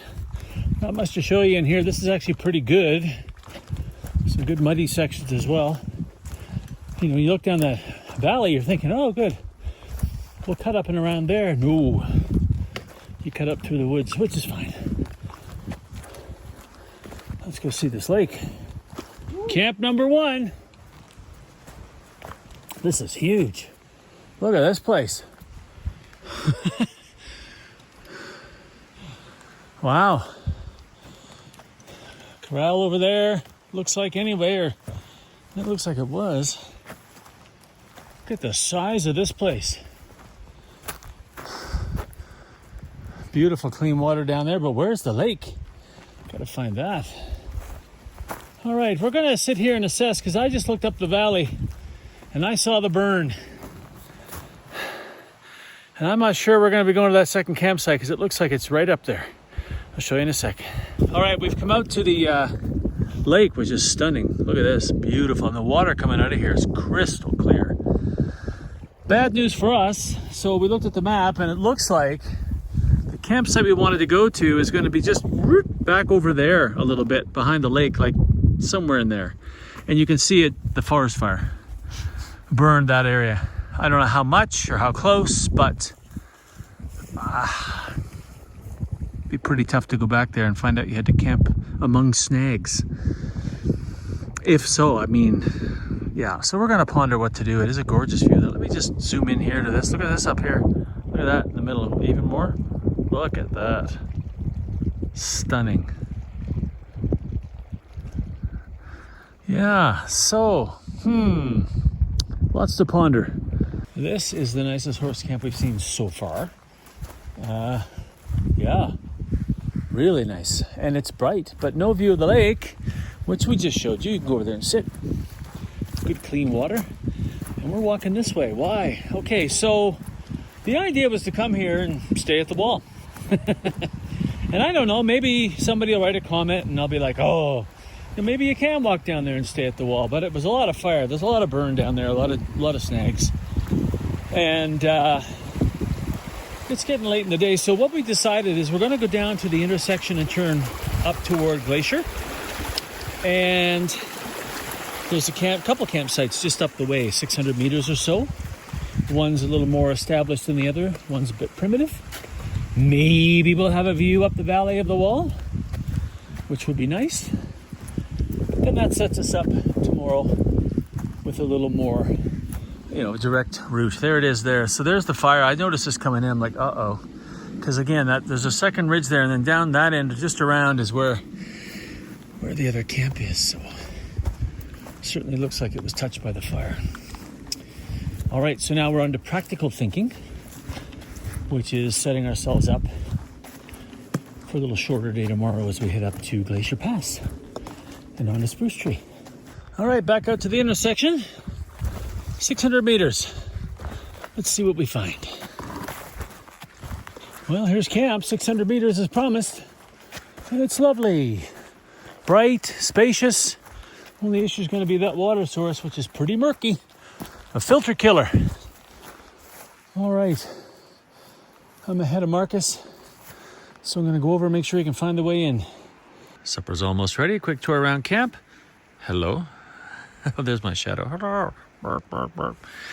Markus is here. I'm there. Yeah, we're close together because we couldn't find spots to put the tents over this way. I'm going to show you why in a second. But yeah, drying stuff off, the usual business.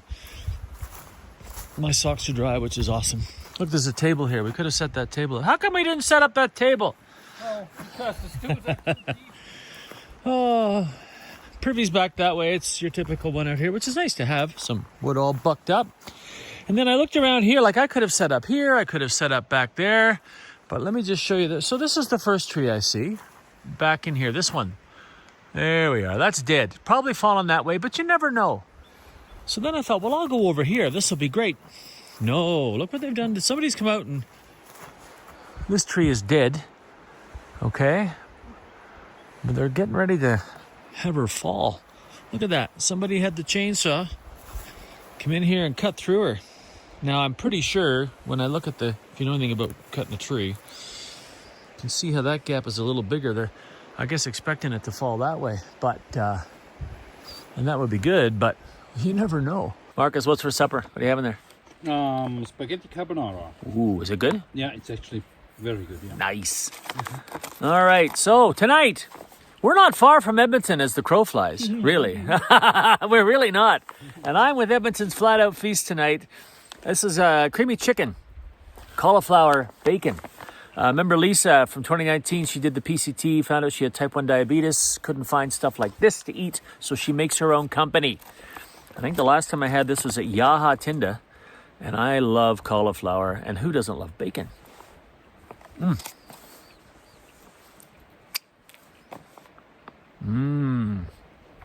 Creamy, bacony, and I love cauliflower. And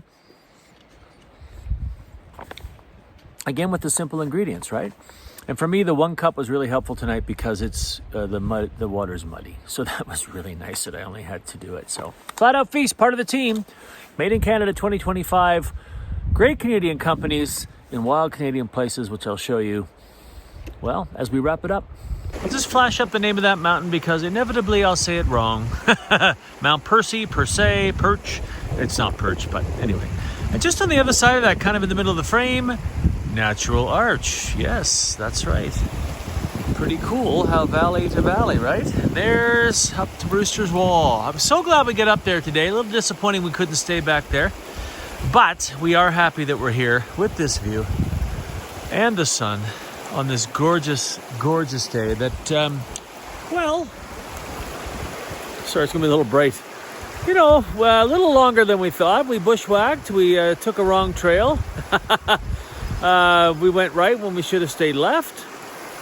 Yeah, just one of those days, but the trail was pretty good. I mean, the beavers did their thing. That seems to me like yesterday, the whole beaver situation. So, woo! Now tomorrow, we're in good position to start hiking up. On the map, I count 29 water crossings. Note, there will not be 29 ford cams. Not going to happen. That could cause a medical issue. So we're not going to have the flashy lights 29 times. We'll see what this is like. And then once we clear the water crossings, it's another just under 3 kilometers to the pass. Probably a little steeper at that point. I'm super excited to finally see Glacier Pass and get down to Spruce Tree tomorrow night where, well, it'll be decision time. But right now, it's bedtime. After a little more time out in this absolutely ridiculously stunning place. I mean, wow. Enjoy. See you in the morning.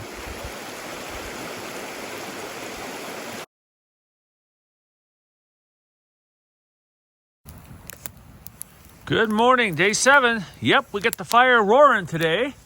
I mentioned last night there's a little bit of wood bucked up over there, so we're taking advantage of a few pieces because it's cold. Markus's bag, what's it, Western Mountaineering? Yep. Yeah, was it like -3? -2. -2, which we probably were 4 degrees away from overnight. It was cold.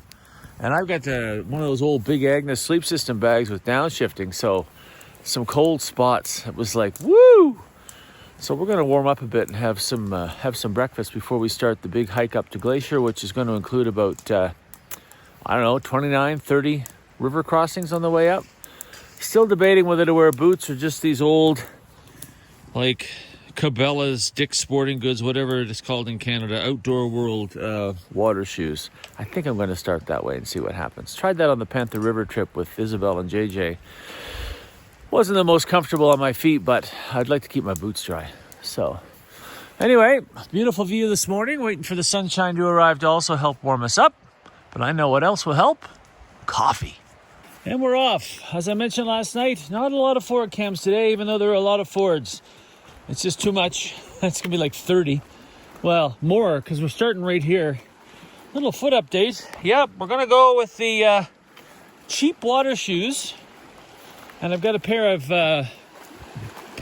wool socks on, which will hopefully help keep my feet warm. So here it is. We'll do one at the beginning and maybe one at the end. Here comes the ford cam. Oh, good morning. Oh.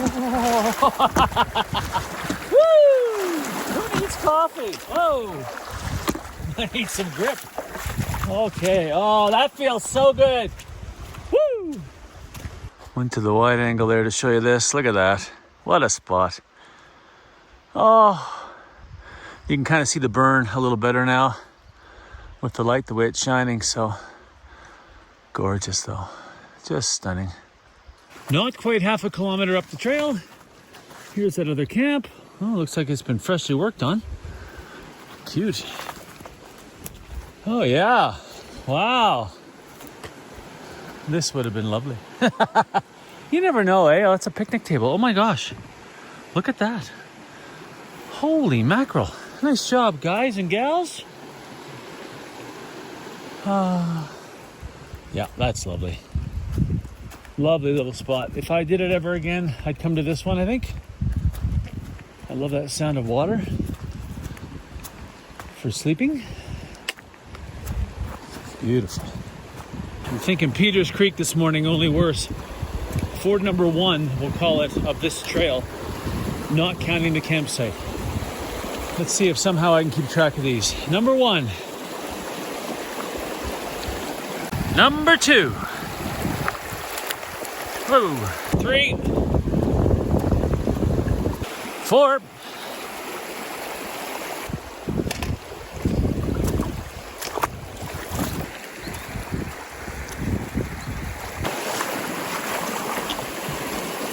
Pretty sure this is number 9.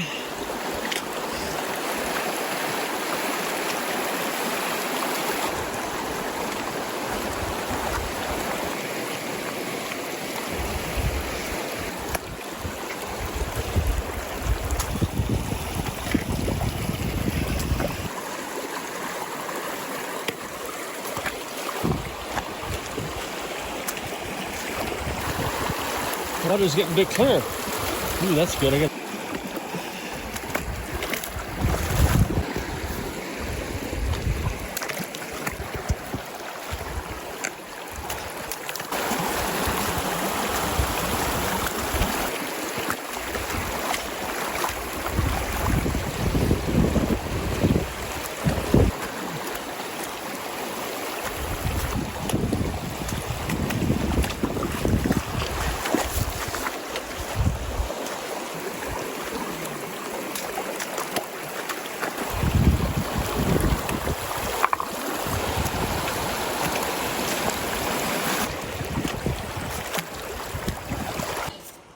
We just saw some bear scat, and there we just saw some bear print. That's the first I've seen, actually, so didn't come down our way, but certainly somewhere hanging up in this meadow in the vicinity.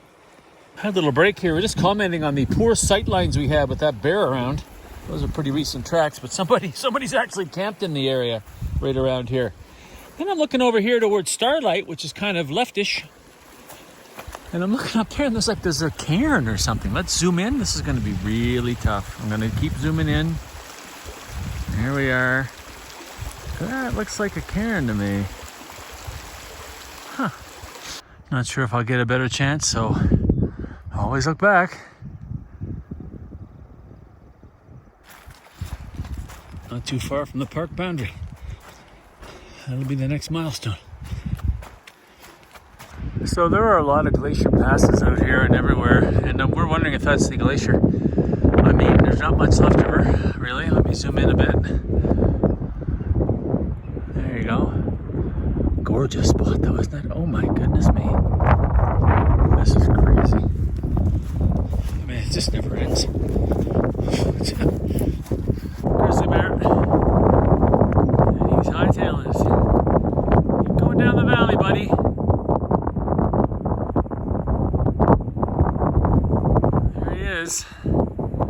That's a big boy.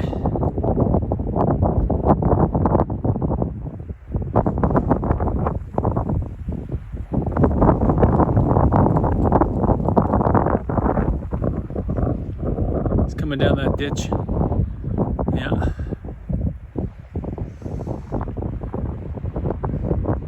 All right, we'll keep an eye on him.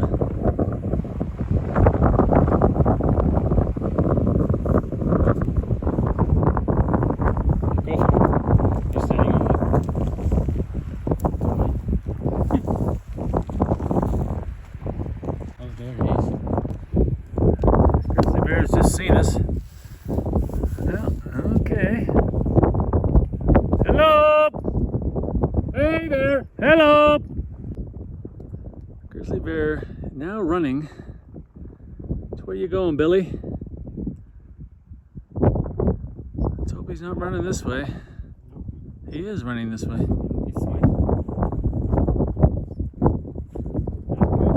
Not good. All right, Markus just saw that bear hightailing it down over one of those little ridges. We're going to go here to the sign just to get a better view slowly. Bear spray is out. That bear was coming toward us, but from a very far, well, I mean, not that far, but far enough. Far enough. That little song I was going to sing here and everything. What is it with these high-hanging valleys and me with bears? Good Lord. Yeah. Oh, by the way, there's the park boundary. I think we got a bit distracted. And there's actually a little, look at this, so that's cool. Land surveys, 1991. 7 years imprisonment for removal. You cannot not take that back to Switzerland. Well, we know we've got a grizzly bear ahead of us, chasing him right to spruce tree. We've just come down here by this gorgeous lake. Look at this view. Maybe a little old glacier activity on the right there as well. The bear went down that way. It's probably the prints we saw earlier that were very fresh, as I think I mentioned. He's obviously going in our direction, he or she, which means we're not blocking the route to where they want to go, which is a good thing. And we'll just have to be super vigilant on the way down, not to run into it.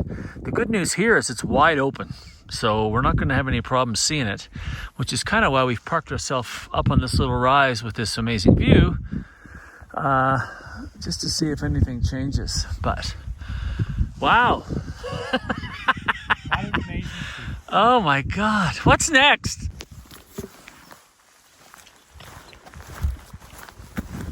This is a stunning valley. Look at this.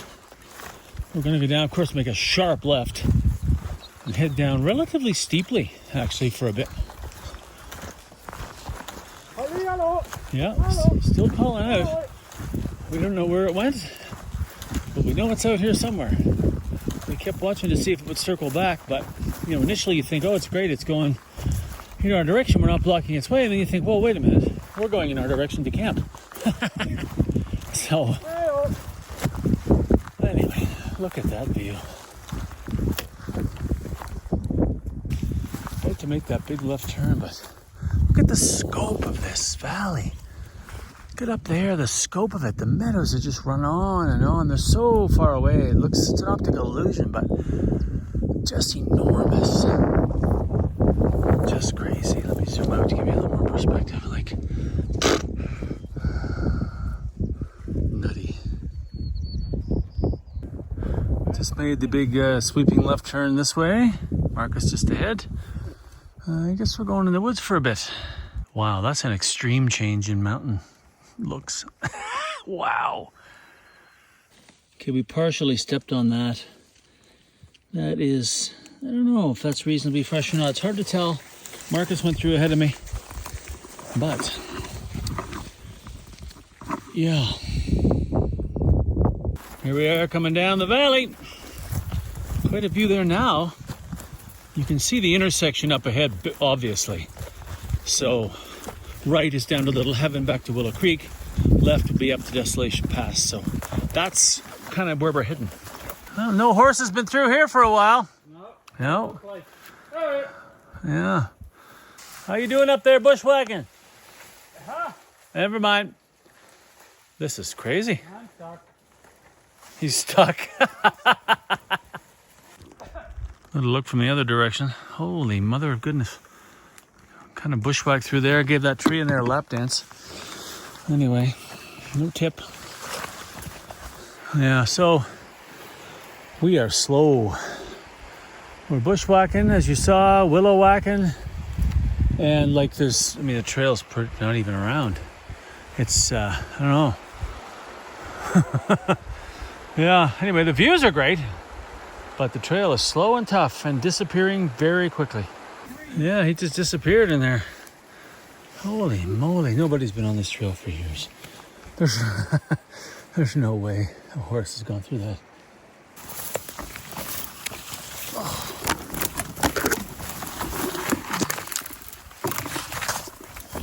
There's the biggest trees. Here's an old campsite. They don't book it anymore. It's called Glacier Pass. They don't book it. Oof. Oh man, we're like doing about 1.5 kilometers an hour at this point. Because the going is tough. Anyway, that was an old bookable campsite at one point. Remember earlier in the video, it's about when you sit down and have a break, you see stuff. Well, there's the wildlife camera. And here's a scratch post. That tells me two things. First of all, we're close to the warden's cabin because they're not coming too far out. Why do I know that? Because the last couple of kilometers have been like this, but only more on steroids. Like absolutely nobody's gone beyond this point. And the third reason I know that is right beyond Markus. Look, cut trees. Yeah, and I've said many times in videos, that actually was this year. I can see the fresh cuttings. I've said many times on video, you know, as long as the horses can get where they need to go, that's kind of how they need to prioritize with the limited funding they have. So here's a perfect example of it. We get to the wildlife camera, and now the trail is going to be clear. It's going to be clear, Markus. I guarantee it. Yeah, thank you. Yeah. Keep you to that. All right, good. I mean, case in point. That would have been from the 2023 big snowstorm. And that, I guarantee you, is this year. I mean, there's all the fresh cuttings, which I'm grateful for. There's no question. It's just a real shame they don't have the budget to go up to the passes and keep those trails clear. Because you saw the earlier part of this hike. It's unreal up there. Like a gem. Okay, we just looked down this intersection. There's an intersection here. We're going to go left. If you look at the new Fording River map, it shows a big sharp cut to the left in this area toward Desolation Pass. That's just going to go in. We're going to go intersect with the trail and then turn right. I think the old trail probably went straight to Spruce Tree. And now that's not maintained anymore, which is why you have 800 meters from the intersection. You turn right, heading toward Little Heaven. See what I mean here? Definitely the right choice of which trail to attempt. That other one's been long since abandoned, I'm sure. Okay, we're here at the junction, finally. Desolation, that way. All right. Whoopsie, there you go. Sorry.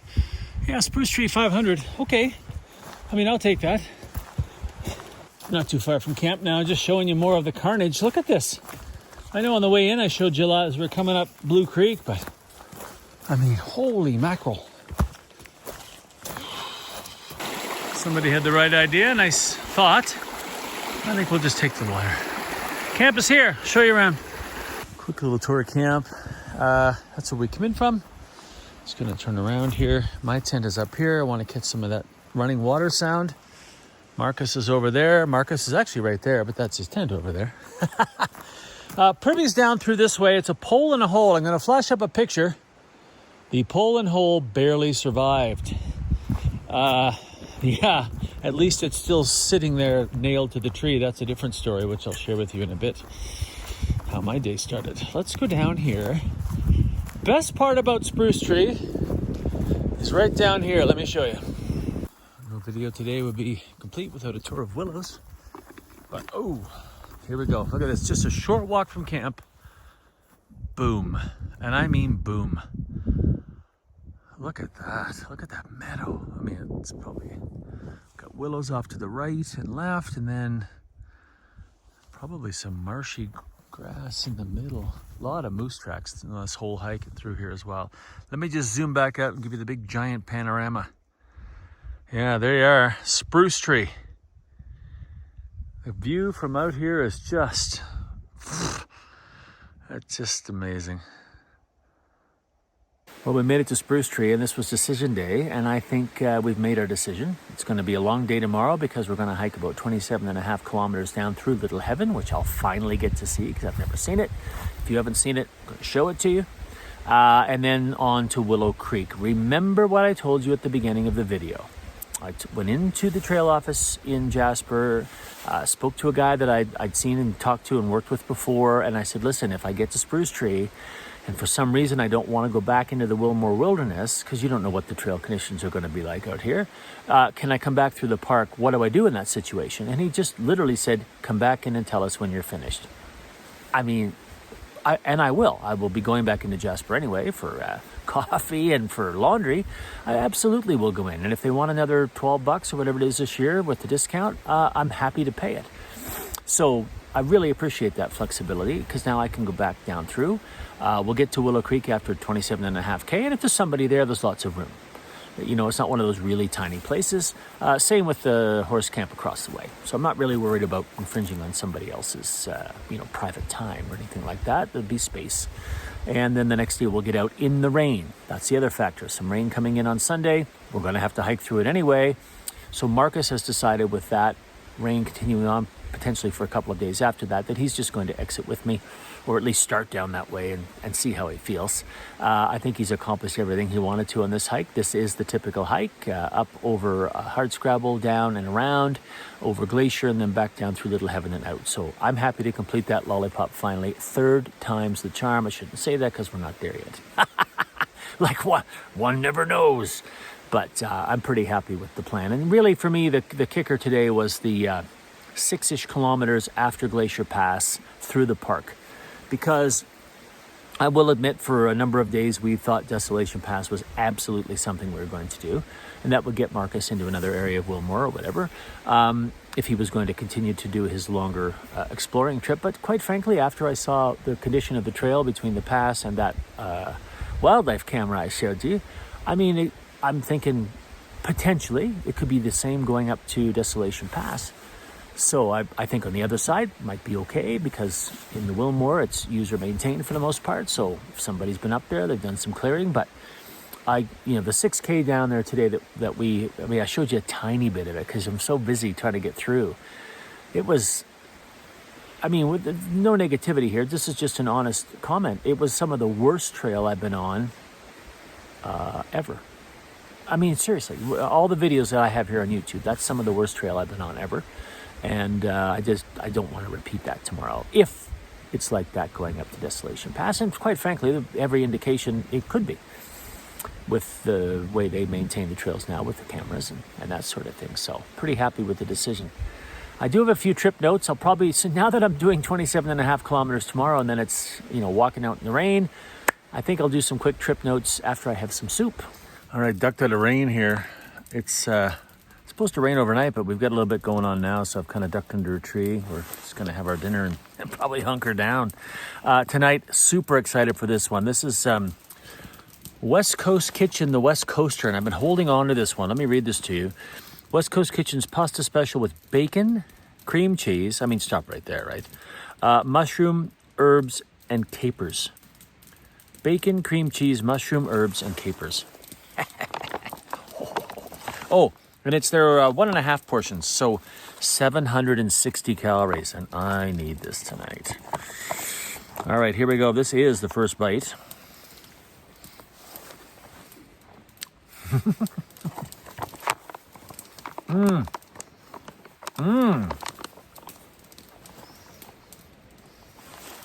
So first of all, I can taste cream cheese, like really taste cream cheese, and the bacon.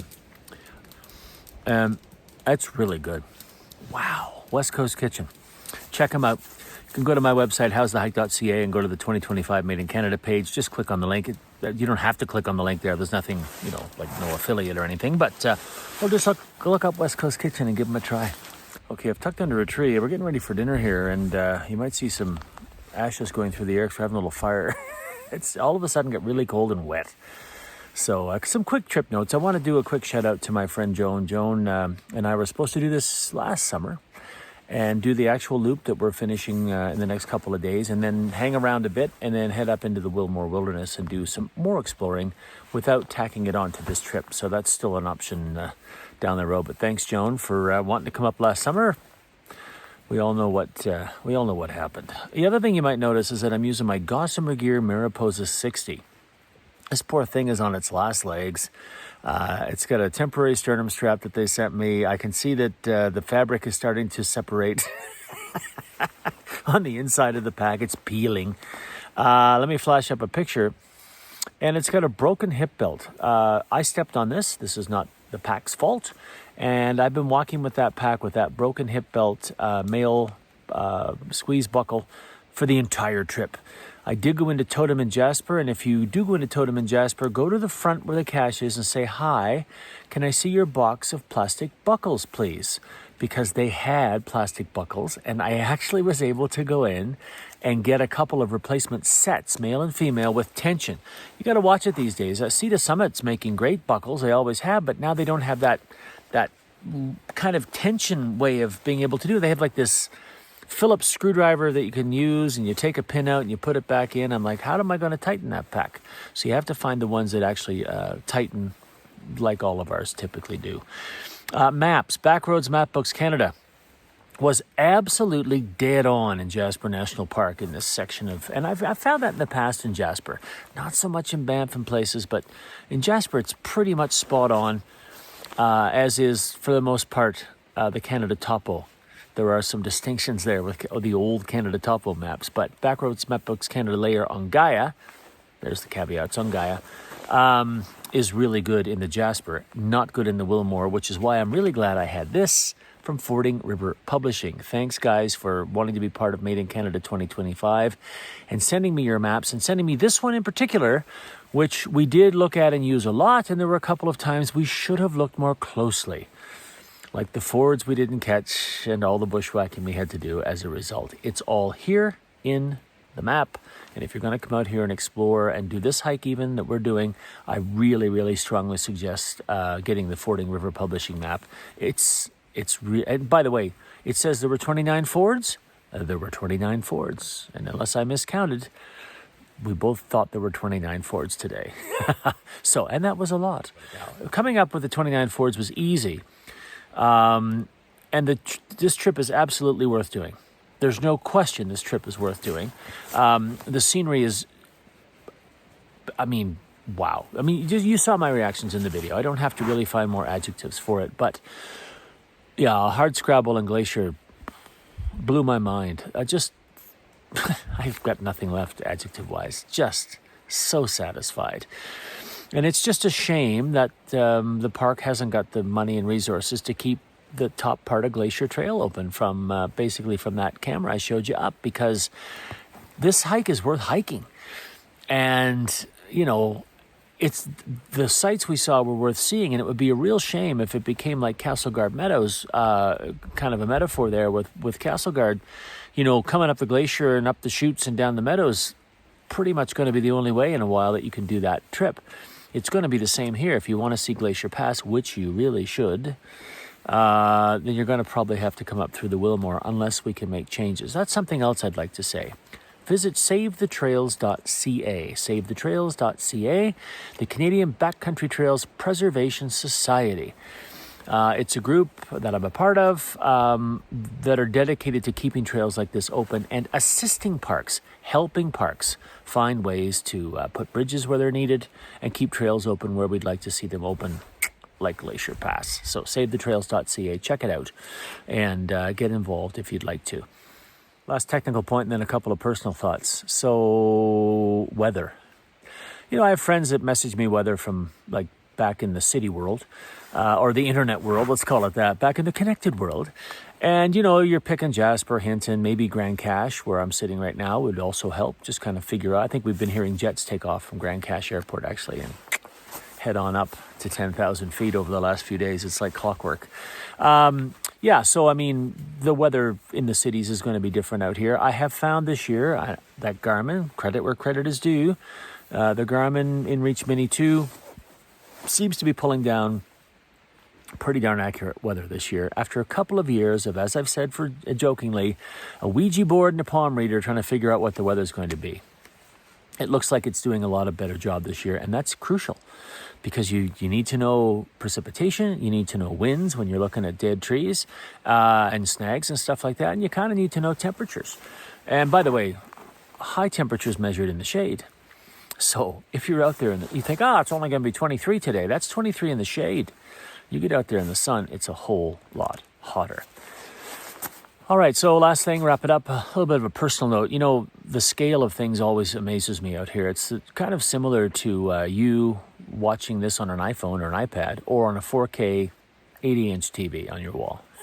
I know a lot of people watch these videos on TV because I can see, you know, the metrics in YouTube on what devices are being used. And I'm glad you're watching these videos on TV because in 4K on a giant TV, you're getting as close as you can to what I see with my two eyes. And I'm taking time to make sure I go out and see it.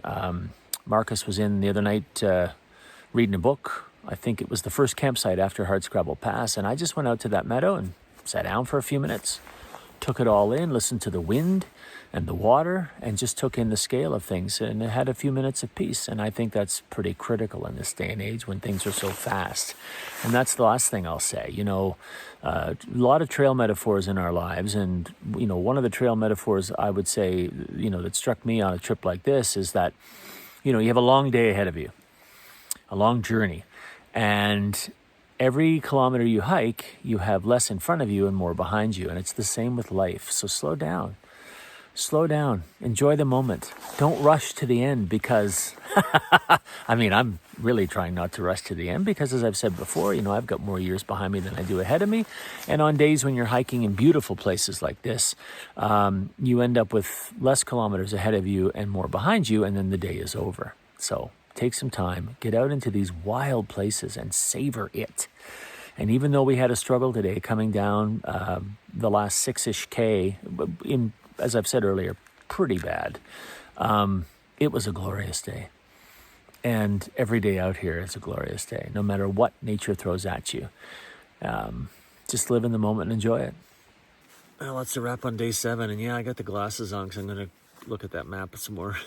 I like just exploring. It's a nice way to pass the time in the tent at night, as is just thinking about the day. It was 18K, and I got to be honest, the 29 Fords in my cheap water shoes from Outdoor World, Cross Iron Mills or whatever that Cabela's like place is called, they did really well. In fact, I walked to the pass. I walked 9K up to the pass in my water shoes, and I was pretty happy. So a little shout out to my friend Isabel, who walked a giant chunk of the front ranges in Crocs. It can be done. And then, of course, we got to the pass and the bear. Yeah, the bear. Always the bear at these high-hanging passes, like Divide Pass. So the bear was coming down, like the ridge on the right, and Markus spotted the bear first. And by the way, this was a big bear. You'll never know on video because of scale, right? But this was a large bear. Very well-fed, mature bear. And, you know, we called out and we thought it saw us because it was running along the ridge. And so, okay, cool. And then the bear stopped and started poking at something like it was going to eat some, I don't know, grass or whatever bears eat up there in the meadow, which isn't running away from them. And we called out again because we're like, this bear is just going to stay there, kind of off to the right of the lake as we were going to head down toward that. And the bear ignored us, and then the wind was behind us, which was good because it could hear us and smell us a whole lot easier. And finally, then the bear actually took notice of us and kept staring at us because it's trying to figure out, like, what are we? And then the bear ran toward us to get a better look, and then eventually I missed the running off part. But then the bear ran off kind of down the trail and up over some rises, and then we never saw the bear again. So they will, I'm noticing now these encounters I'm having, they will come at you a little closer, and he ran toward us, no question. Not a charge run, but just a nice gallop, and to get a better look at us, and then he hightailed it out of there, so hopefully he won't be visiting us tonight. Why would he come down here?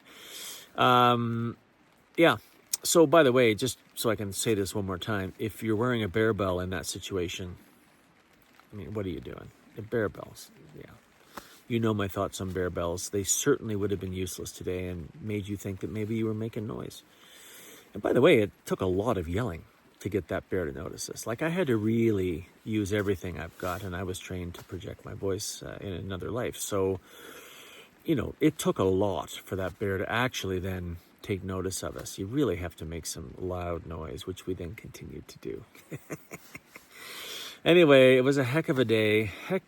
Glacier Pass is stunning. By the way, I mentioned earlier in the trip planning, if you should come out and hike this, but be prepared to route find in the willows and stuff. You have to look for the old track and hope you're on the right one. I mean, you know which direction you're going, but it's easy to get turned around in that stuff because there are no reassurance markers, as my friend JJ calls them from the GDT out there volunteering. No reassurance markers at all.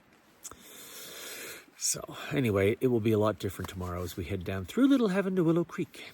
And yeah, that's going to be a big day, and I'm going to join my friends here that I'm going to show you in a second and get some shut-eye and get on the trail. See you in the morning.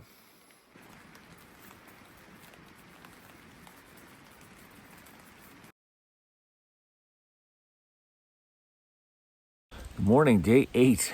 I am a little bleary-eyed this morning. Holy moly, just sleepy time.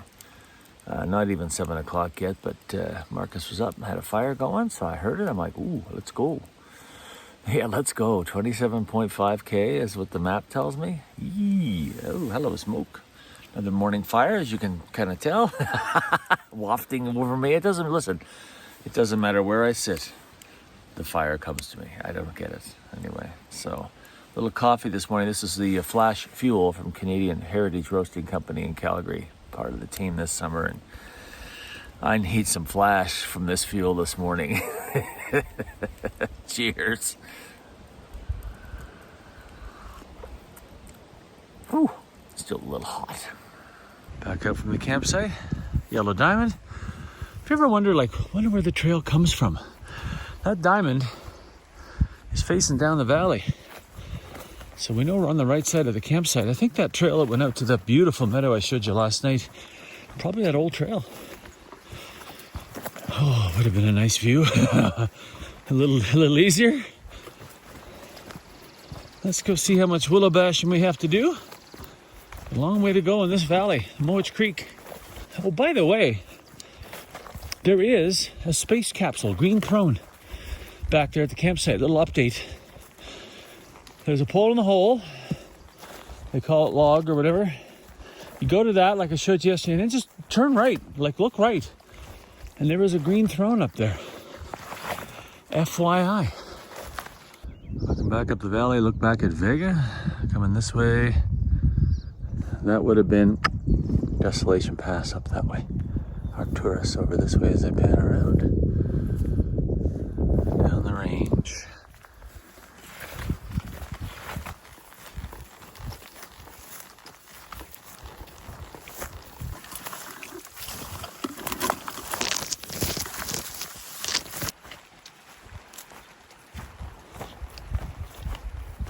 A little confusion here.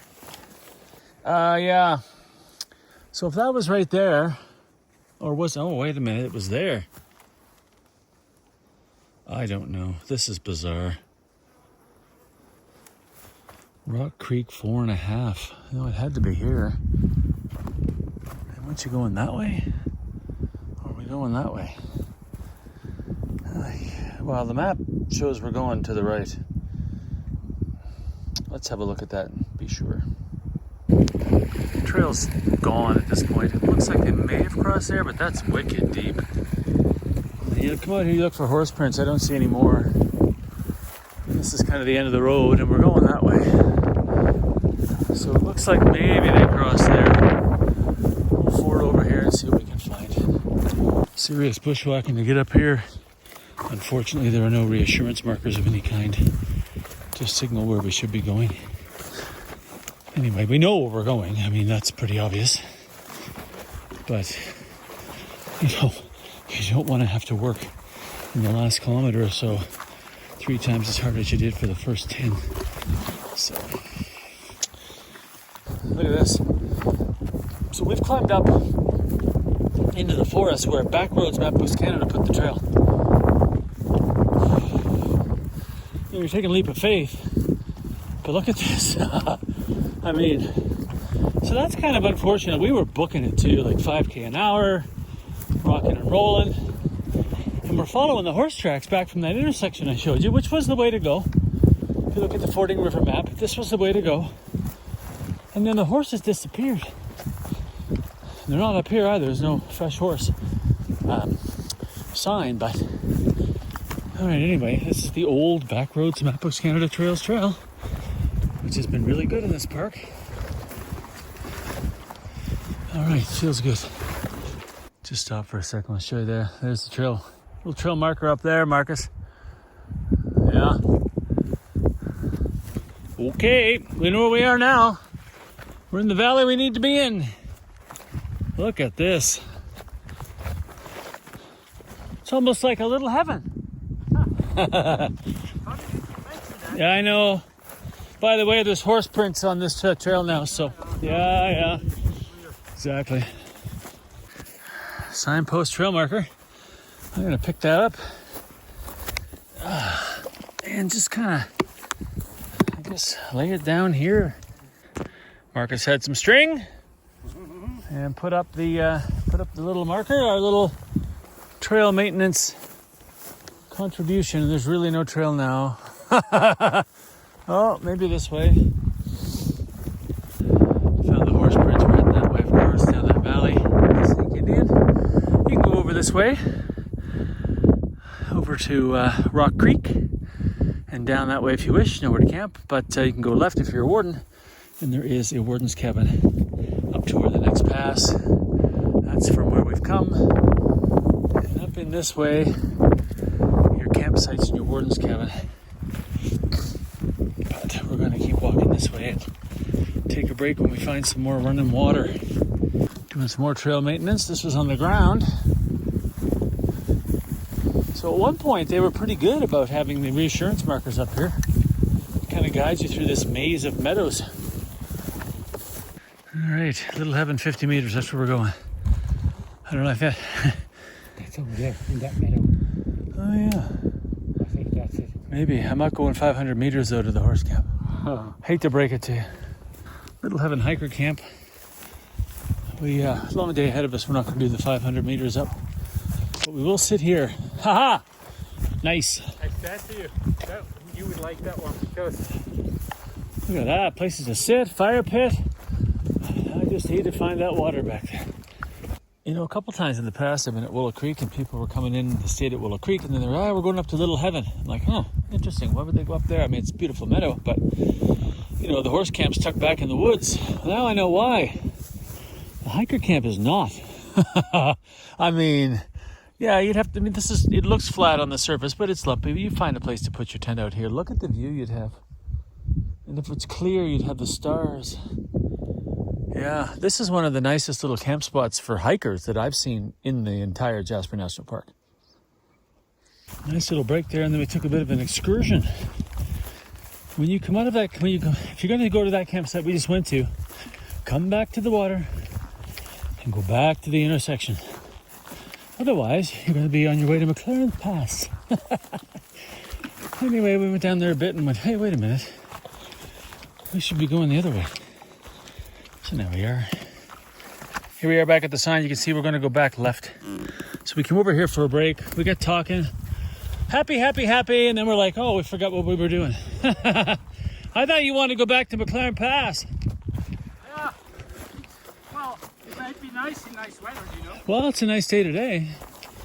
Nope, we're going this way. And now we have a marker showing us we're on the right road. Into the woods. Here's the gate. Please keep gate closed. Yeah, they actually tied down. Oh, no, that one's open. Just a loop in that rope. Once you put the big end of that through, and you're off.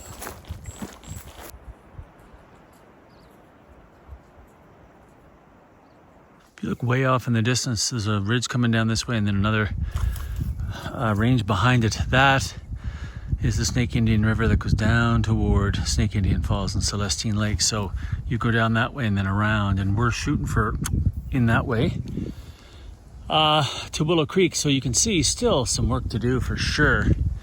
Once again, back in the tricky meadow, you can see Markus stopped up there. We got horse poop. We had some horse tracks, but boy, it'd be nice for a piece of that colored tape. Honestly, it would. I don't know what's going on, but just a little bit flagging on a tree somewhere or a willow. Because sometimes when this track disappears, you've got options, right? There's game trails. I mean, this is pretty obvious here where he's going. Back in the woods. Fresh cuts. We're on the right trail. We were going on the old trail from Backroads Mapbooks Canada Trails. That's obviously long gone. We followed it a bit. A lot of deadfall. Just showed you some clearing. So we're definitely on the trail.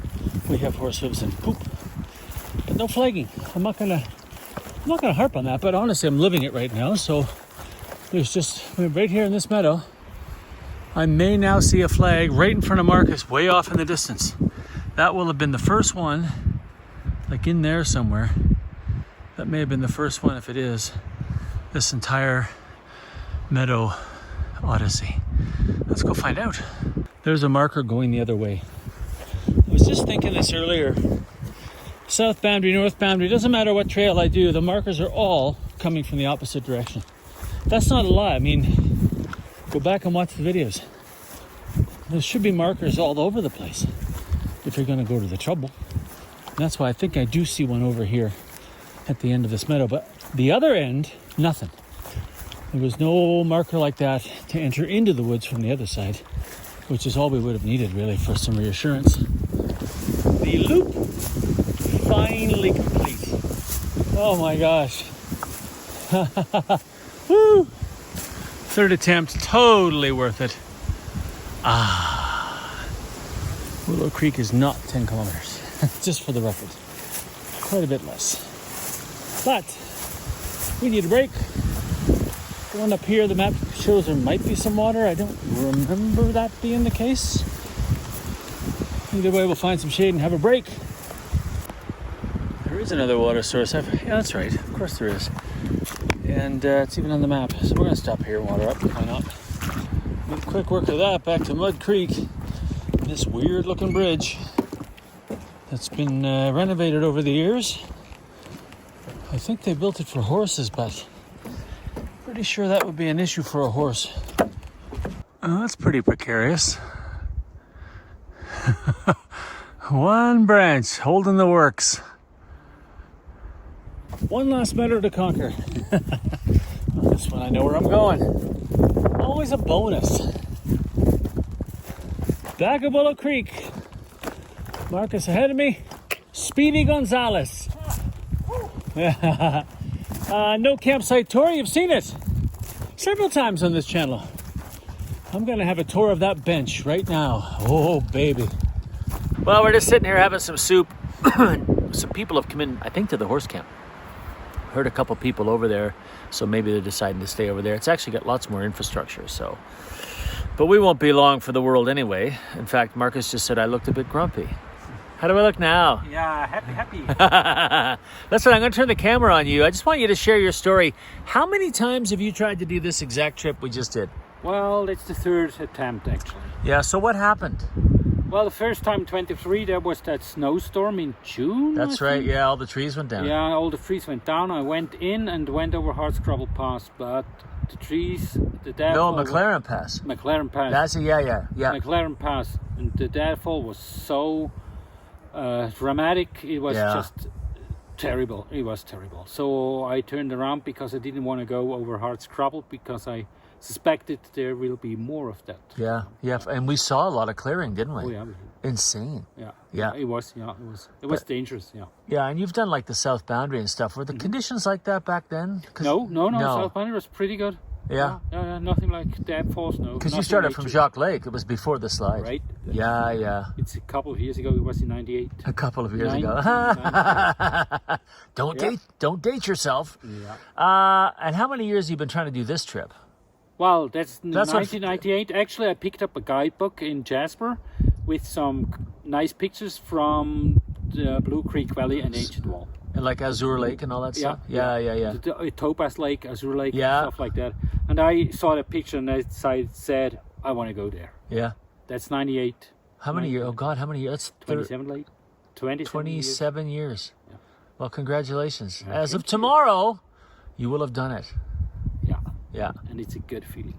Yeah. It was a great hike. We'll do Howe's Hike tomorrow, but I'll just say you're a great hiking partner. I've really enjoyed it. Oh, thank you. Yeah, it's been great. Me too. I have to say that. Really, it was fantastic. Yeah, it really has been. For me, it was apart from my wife, it was the best hiking partner I've ever had, I have to say. Yeah, true. Yeah, don't let your wife watch this then. Oh, no, she's the best. She's the... okay. Yeah, apart from her. Okay, then you're fine. You're going to be fine. Yeah, right. I hope so. Yeah.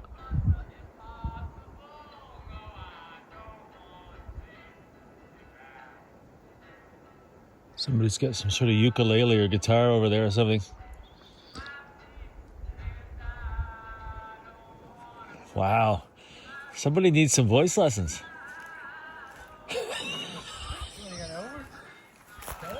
Oh boy.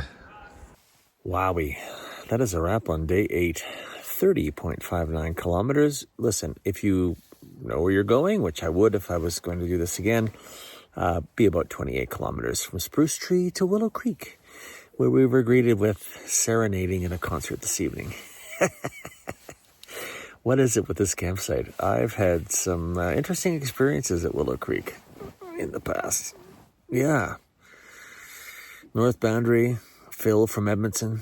And then there was another time I was out here, there was a horse party over there.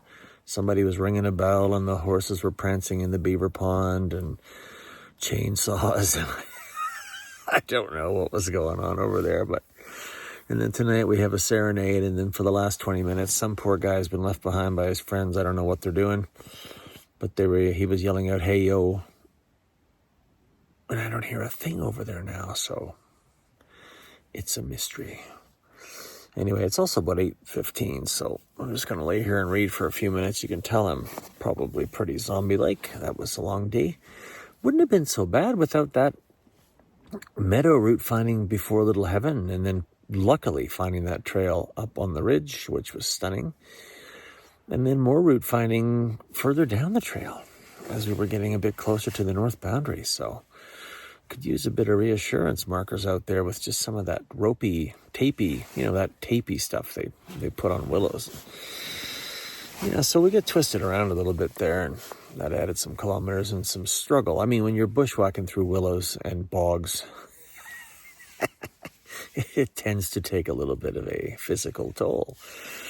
Anyway, it is part of the deal out here, though. It's one of those things that can happen. So it just adds to the adventure, and it certainly added to the stories we talked about tonight over supper a little bit. So anyway, a little rain coming in overnight. 14 kilometers, mostly uphill tomorrow to Rock Lake and the trailhead. And if that all goes well, I will finally have completed this trip that I've been trying to do for years.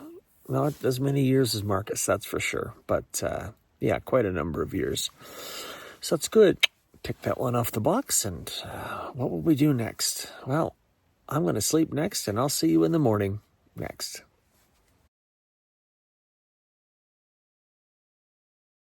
Morning. As my dad would do. Day 9. 9. How do you say 9 in German? 9. 9. 9. 9. Say it again? 9. 9. Yeah, but 9, that would be Swiss German. But I thought 9 was no. 9? 9. A-E, 9. Yeah. Is no. Yeah. And 9. Oh, it's EU. Oh, okay, Yeah. EU. And All right. Swiss German would be 9.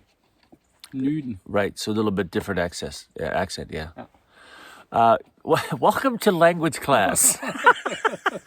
Actually, no. Let me explain this, and then we'll get going, because we're trying to beat the rain, which hasn't started yet, if you haven't noticed. I used to live in Germany for a short time, so I still know quite a few words, but not sentences. I still know quite a few words, but not sentences. Doesn't have any sense. So. I don't have any sense. Hey, listen, it's the last day. Try to be nice. All right, I try. It is the last day, and we got about Let me try. about 14 clicks. Well, maybe we're a little punchy because we did the 30 clicks yesterday, and I didn't sleep well at all. Markus took a long time apparently to get to sleep. Yeah, the fellas came over to use the bear pole. Maybe the one over there is broken. That was early though. Like that was 8:30 or 9 o'clock or something. So anyway, it's a good night. Otherwise, I thought I heard coyotes just off in the distance in the meadows there. So anyway, rambling on. Time to hike on. First coffee, pack it up. Let's go find out. Oh, Markus, we'll have to go find out how's the hike. Oh, yeah. Yeah. Okay. We will. Yeah as yes. Yeah. All right, thanks, Willow Creek again. Not sure when I'll see you again. No plans. All right, let's wind our way across this bridge, say good morning to the gang, and let's get this 14K in the books. Markus walking down toward Daybreak Peak. We're back at the warden's cabin, made quick work of that. A little shot around again. What a lovely place this is. Imagine waking up here with this view. You know, wow. I wish they'd put places to camp like this. Like they did yesterday. That was a great spot up at Little Heaven for the hikers. Just beautiful. Oh, I've never seen bike tracks out here before. Look at that. Boy, there's some rough biking. There's some rough biking through here. Holy moly.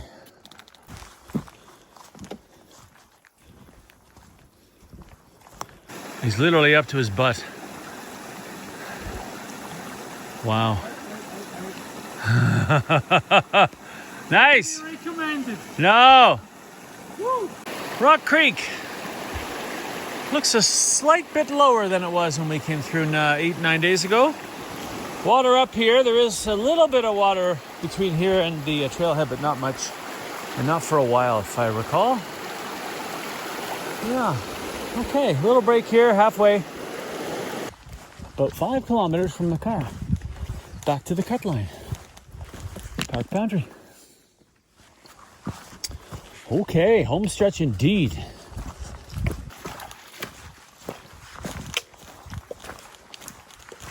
There's the boss. Waiting for the slow old guy. Stop it. Back to Mountain Trail. One last lovely climb up as a gift.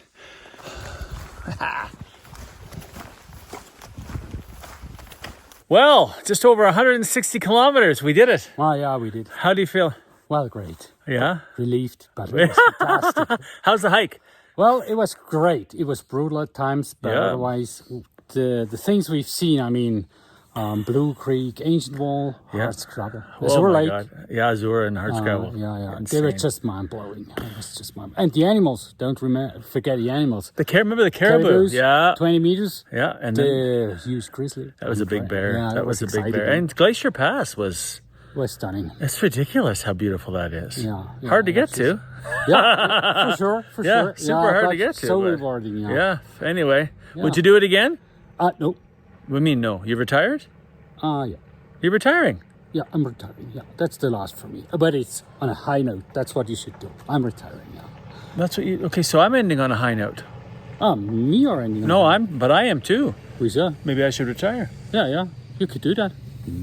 Well, how many nights did you do? Never mind the pressure. Anyway, it was great hiking with you, man. Thank you very much, man. Hey, it was fantastic. Yeah, Thank you. come back anytime. Thank you. Same is true for you. You could come to Switzerland, you know? You know, I heard there are nice Swiss girls over there. Oh, yeah. But they're taken. It's the story everywhere. Yeah. Listen, if you have any questions or comments, put them in the comments section below. It's been great. It's been great hiking with you. Fantastic. Yeah, Thank you very much. And thanks for watching. We'll see you next time.